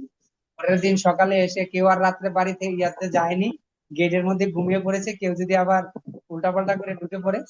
তো গেছে, পরে বলদেব বিদ্যাভূষণ এসেছে, খুলেছে, চিঠি দেখে চিঠির ভিতরে লেখা আছে যে একমাত্র কৃষ্ণই হচ্ছে এই কলিযুগের আরাধ্য ভগবান। ঠিক আছে। আর সেই জন্য চৈতন্য মহাপ্রভু এসে এই জগতে তিনি শিক্ষা দিয়েছেন এই কৃষ্ণকে কিভাবে ভজন করতে হবে। ঠিক আছে, কিভাবে তাই কিভাবে করতে হবে। হ্যাঁ বলুন মাতাজি। এই যে অনেকে কোশ্চেন করে যে হরে কৃষ্ণ মহামন্ত্র গীতায় কোথায় লেখা আছে, এই প্রশ্নটা আর কি করে এখনো আর কি ওইভাবে আমি এখনো 10 অধ্যায় 25 নম্বর শ্লোকে ভগবান গীতা বলেছেন। আর ভগবান ওটা বাদ দেন, ভগবান ও হরে কৃষ্ণ মহামন্ত্র কোথায় লেখা আছে? প্রতি পাতায় পাতায় লেখা আছে। সততম কীর্তয় অন্তমাম যতন্তস্য দৃঢ়কথা। ভগবান বলছে সর্বদা আমাকে কীর্তন করো। তো ভগবানকে কীর্তন করবো কেমন? ভগবান নাম তো কৃষ্ণ। হরে কৃষ্ণ তো ওইভাবেই তো কীর্তন করবো। প্রতি জায়গায় জায়গায় তো কীর্তনের কথা বলা আছে। সততম কীর্তন মনমনা ভব মত ভক্ত মত জাজি মাম। আমাকে পূজা করো, আমাকে পূজা করো, আমাকে নমস্কার করো, আর তোমার মন আমাকে দিয়ে দাও। কি, ভগবান তো প্রতি পাতায় পাতায় এগুলো বলেছে, অবিশ্বাসের কি আছে? ভগবান বলেছে অর্জুন আমি তো সকলের হৃদয়ে, আর সব জীব হচ্ছে আমার অংশ, তো অবিশ্বাসের কি আছে? মামে বাংশ জীব লোকে জীব ভূত সনাতন। সমস্ত জীবই হচ্ছে সনাতন, অর্থাৎ আমার অংশ, অবিশ্বাসের কিছু নেই। কিন্তু যে ব্যক্তি ভগবত গীতাকে দৃঢ় বিশ্বাসের সহিত করে না, সে ব্যক্তির মনে অবিশ্বাস জন্ম নিবে। মনে রাখবেন, টার্গেট এক, কৃষ্ণ আমাদের এক, ভগবান আমাদের এক। ওই টার্গেট অনুযায়ী চলুন, লক্ষ্য ঠিক রাখুন যে কুমিল্লা যাব, কুমিল্লাই যাব।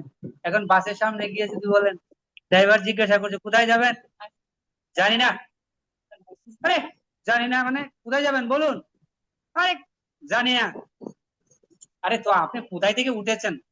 জানি না। কোথায় যাবেন? জানি না।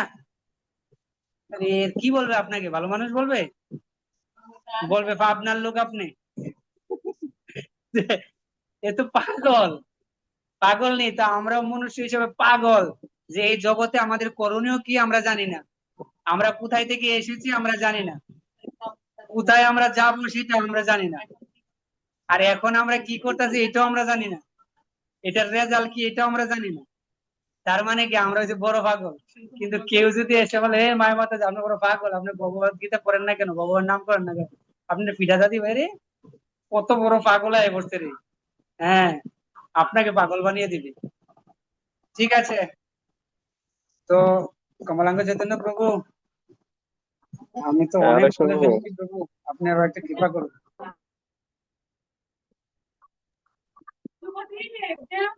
থ্যাংক ইউ সো আরে মাচ। আরে প্রভু ইয়া দেখাচ্ছে, প্রদীপ দেখাচ্ছে। রাধিকে খুব ভালো লাগলো। তো সবাই এই যতটুকু করিয়েছি আপনারা চেষ্টা করুন, পয়েন্ট ধরে সবগুলো নোট করার দরকার নেই। এর ভিতরে যে কয়েকটা যেগুলো যেগুলো আমি ধরেছি পয়েন্ট, সবকিছু যদি নোট করেন আপনি বুঝবেন কি, আমি তো বুঝার জন্য না এত কিছু বলেছি, কিন্তু আপনি রিসার্চ করবেন একটা বিষয় নিয়ে। এই সবকিছু খিচুড়ি দিলে তো হবে না। আপনি রিসার্চ করার চেষ্টা করুন, নিজের ব্রেন ইউজ করার চেষ্টা করুন, নিজের ব্রেন দ্বারা ওগুলোকে রিসার্চ করুন। সব যদি নোট করে ফেলেন মনে রাখবেন, বলবেন যে আরে অনেক বড় নোট, খিচুড়ি বানাই দে। যেমন রাধিকেশ প্রভু যদি অনেকগুলো সবজি কাটে, চালে ডাল সব মিক্স করে দেয়, আমি গিয়ে বলবো খিচুড়ি লাগা, যেহেতু সব মিক্স হয়ে গেছে। তাই পয়েন্ট ধরে রিসার্চ করুন, পয়েন্ট ধরে রিসার্চ করুন, তাহলে মাথার ব্রেন ঠান্ডা হবে, আর খুলে যাবে ব্রেন, কৃষ্ণের প্রতি অ্যাট্রাকশন বেড়ে যাবে। মনে রাখবেন, কাউকে যদি ভালোবাসেন না, মনে মনে ভাবনা বেশি আছে আর হৃদয় থেকে কান্না আসে। তাই আমরা চাই কৃষ্ণকে আপনি মনে মনে ভাবেন, কৃষ্ণকে আপনি মন থেকে চিন্তা করুন, ভাবেন। হ্যাঁ, চারু কেশব প্রিয়া দেবী দাসী মাতাজি বলেন। হরে কৃষ্ণ প্রভু, আপনার শ্রী চরণ কমলে প্রভু। আমার একটা বিষয় জানার ছিল যে ইন্দ্রিয়ের পরিপূর্ণতা কিভাবে করা যায়, বা এটা কি বলতে কি বোঝায়, যদি কৃপা করে বিষয়ে বলতে। ভেরি ইজি, আমি মাতাজি বলছে বলে বলো। ইন্দ্রিয় বলতে আমরা কি করবে পরিপূর্ণ, মানে শুধুমাত্র এই ইন্দ্রিয়গুলোকে যদি আমরা কৃষ্ণ সেবায় নিয়ে যেতে পারি, তাহলে তো ধীরে ধীরে ধীরে অন্যরূপে রূপান্তরিত হবে। এরকম একটা প্রক্রিয়া কৃষ্ণ সেবায় নিয়ে যেতে হবে। মনকে দিয়ে সবসময় কৃষ্ণকে চিন্তা করাতে হবে, হাত দিয়ে সবসময় কৃষ্ণ সেবা করতে হবে, কান দিয়ে হ্যাঁ, সবসময় কৃষ্ণ সেবা করতে হবে।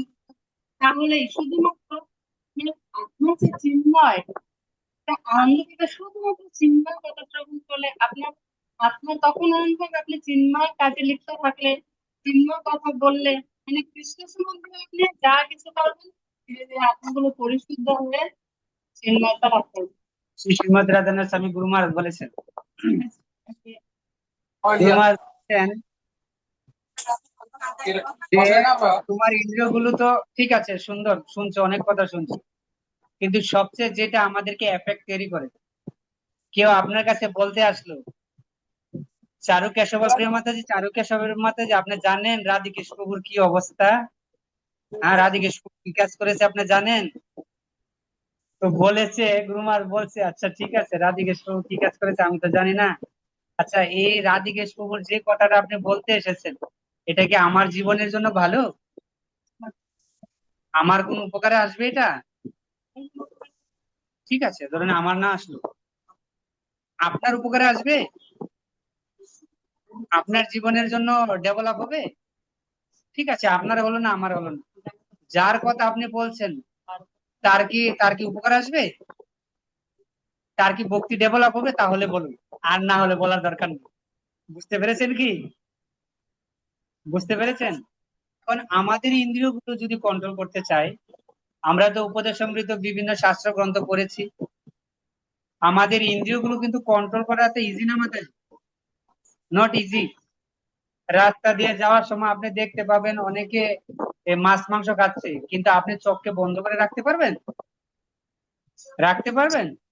এই প্রশ্নই করেছিল শ্রী শ্রীমদ ভক্তিচারক স্বামী গুরু মহারাজকে, যে গুরু মহারাজ মায়াপুরে প্রশ্ন করেছিল যে গুরু মহারাজ, আমি আজকে পুরো 16 ঘন্টা মায়াপুর রাধা মাধব মন্দিরে অবস্থান করেছি, কিন্তু গুরু মহারাজ আমি মাত্র 10 মিনিটের জন্য বাইরে গিয়েছিলাম। 16 ঘন্টা রাধা মাধব মন্দিরে থাকার পরও বাইরে গিয়ে এক মাতাজির উপর আমার খারাপ নজর চলে গেল। এটা কেন হলো ভগবান? কেন হলো? আমি তো পুরো 16 ঘন্টায় ভগবানের কাছে ছিলাম। তাহলে আমার এটা কেন হলো? কি কারণে হলো? তখন গুরু মহারাজ এক্সাম্পল দিয়েছিলেন। কি এক্সাম্পল দিয়েছিলেন? কি এক্সাম্পল দিয়েছিলেন? জড় জিনিস জড় বিষয় থেকে আসক্ত হওয়া। বাস, আমরা একটা যে কথাটা বলেছি, সেবার মনোকর প্রভু বলেছেন, ওটা পরে বলে আমি একটা বলি। যে গুরু মহারাজ বলেছিলেন, যেমন আমরা আজকে বলেছি চুম্বক চুম্বককে আকর্ষণ করে, জড়বস্তু জড়বস্তুকে আকর্ষণ করে। আপনি কেন সেখানে আকর্ষিত হচ্ছেন? কারণ আপনার এই চোখটা না জড় চোখ, আপনার এই চোখটা এখনো চিন্ময় রূপে রূপান্তরিত হয়নি। আপনি কেন আরেকজনের দোষ ধরছেন? কারণ আপনার ভিতরে ওই মাইন্ডটাই জড় মাইন্ড, সেই জন্য গুণকে দর্শন না করে দুষ্কে দর্শন হচ্ছে। আপনার কেন ওই ব্যক্তির প্রতি রাগ আসছে? কারণ আপনার ওই মাইন্ড ওই রজগুণে আছে, ওই জড় গুণে আছে, চিন্ময় গুণে নেই। ঠিক আছে? তো এই জন্য গুরুদেব বলেছিলেন, গুরু মহারাজ বলেছিলেন যে তোমার ওই ইন্দ্রিয়টা জড় ইন্দ্রিয়, সেই জন্য জড় বস্তুকে অ্যাট্রাকশন করছে। বুঝতে পেরেছেন? বুঝতে পেরেছেন নেই? তাই আমাদের ইন্দ্রিয়গুলো জড় ইন্দ্রিয়, সেই হেতু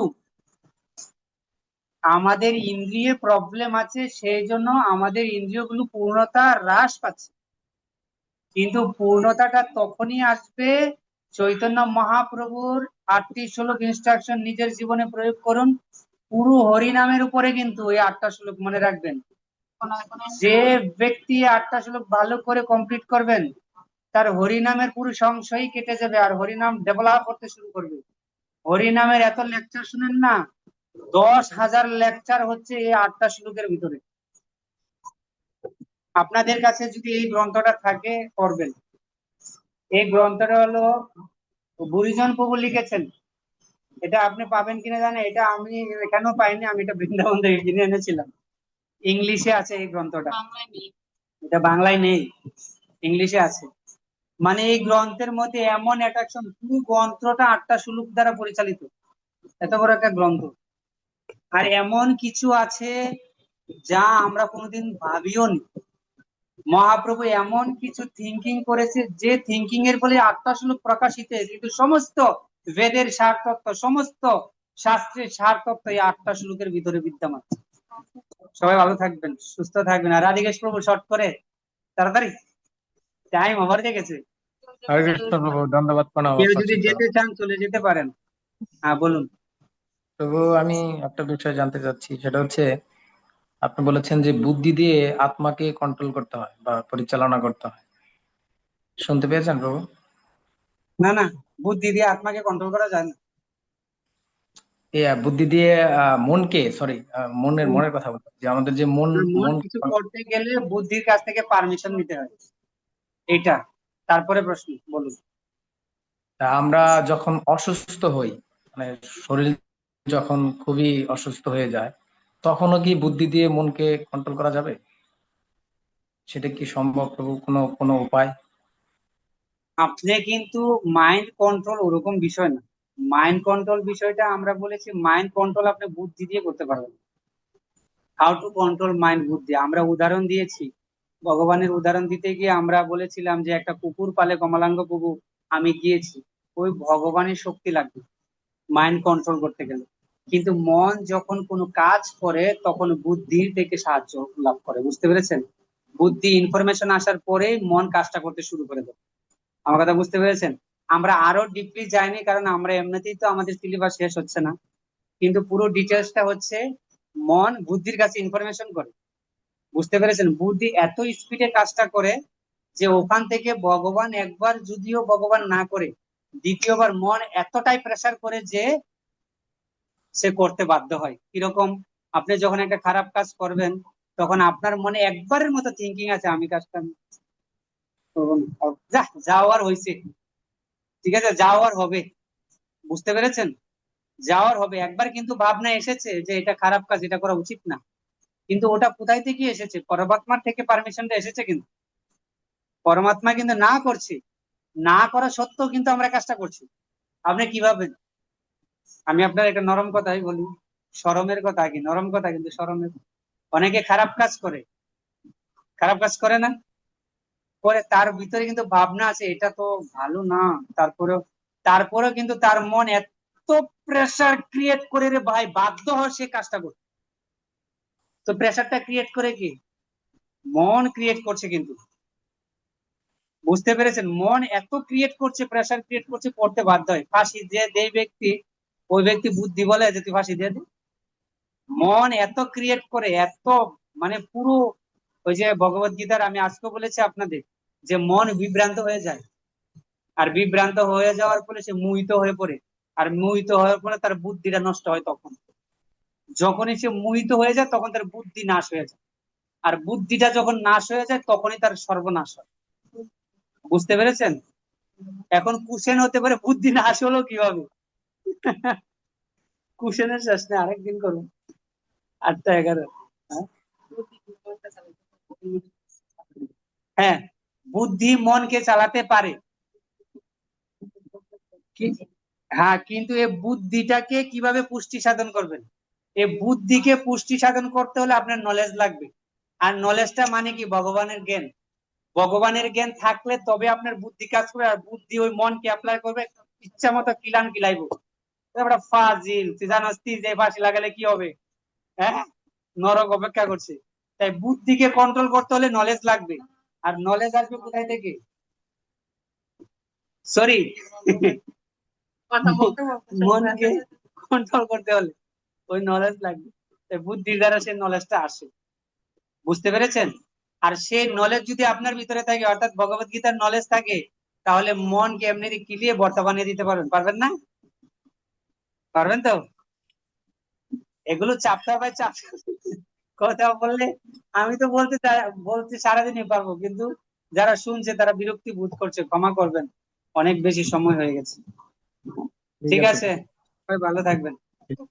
প্রণাম। হ্যাঁ, রাধিকা। অপূর্ব, তুমি ফোন দিয়ে কোশ্চেন করে আনা, আর কোশ্চেন করার দরকার নেই, আচ্ছা টাইম ঠিক নেই। আছে। হ্যাঁ, সবাই ভালো থাকবেন, আর অনেক দেরি হয়ে গেছে, ক্ষমা করে দিবেন। এত বড় ক্লাস যদি প্রভু শুনতে পারে রাগ করবে। তো 12 মিনিট বেশি হয়ে গেছে। আমি অত্যন্ত আহ আহ কি বলবো, সমবেদনা জানাচ্ছি, ক্ষমা চাচ্ছি। তো এরপর থেকে আমরা 1 ঘন্টা ক্লাস দেব, আধা ঘন্টা কোশ্চেন নিব। তবে মনে রাখেন এর পরের ক্লাসগুলো ভেরি ভেরি ইম্পর্টেন্ট, কারণ আত্মা তত্ত্ব কিন্তু শেষ হয়নি। এরপরে মজার খেলা, যে সনাতন ধর্ম নিয়ে আসবে, যে পৃথিবীতে এত ধর্ম কেন। দেখবেন এমন শব্দ আসবে যে সনাতন, এই সনাতন মানে সবাই সনাতন, সবাই সনাতন ধর্মের।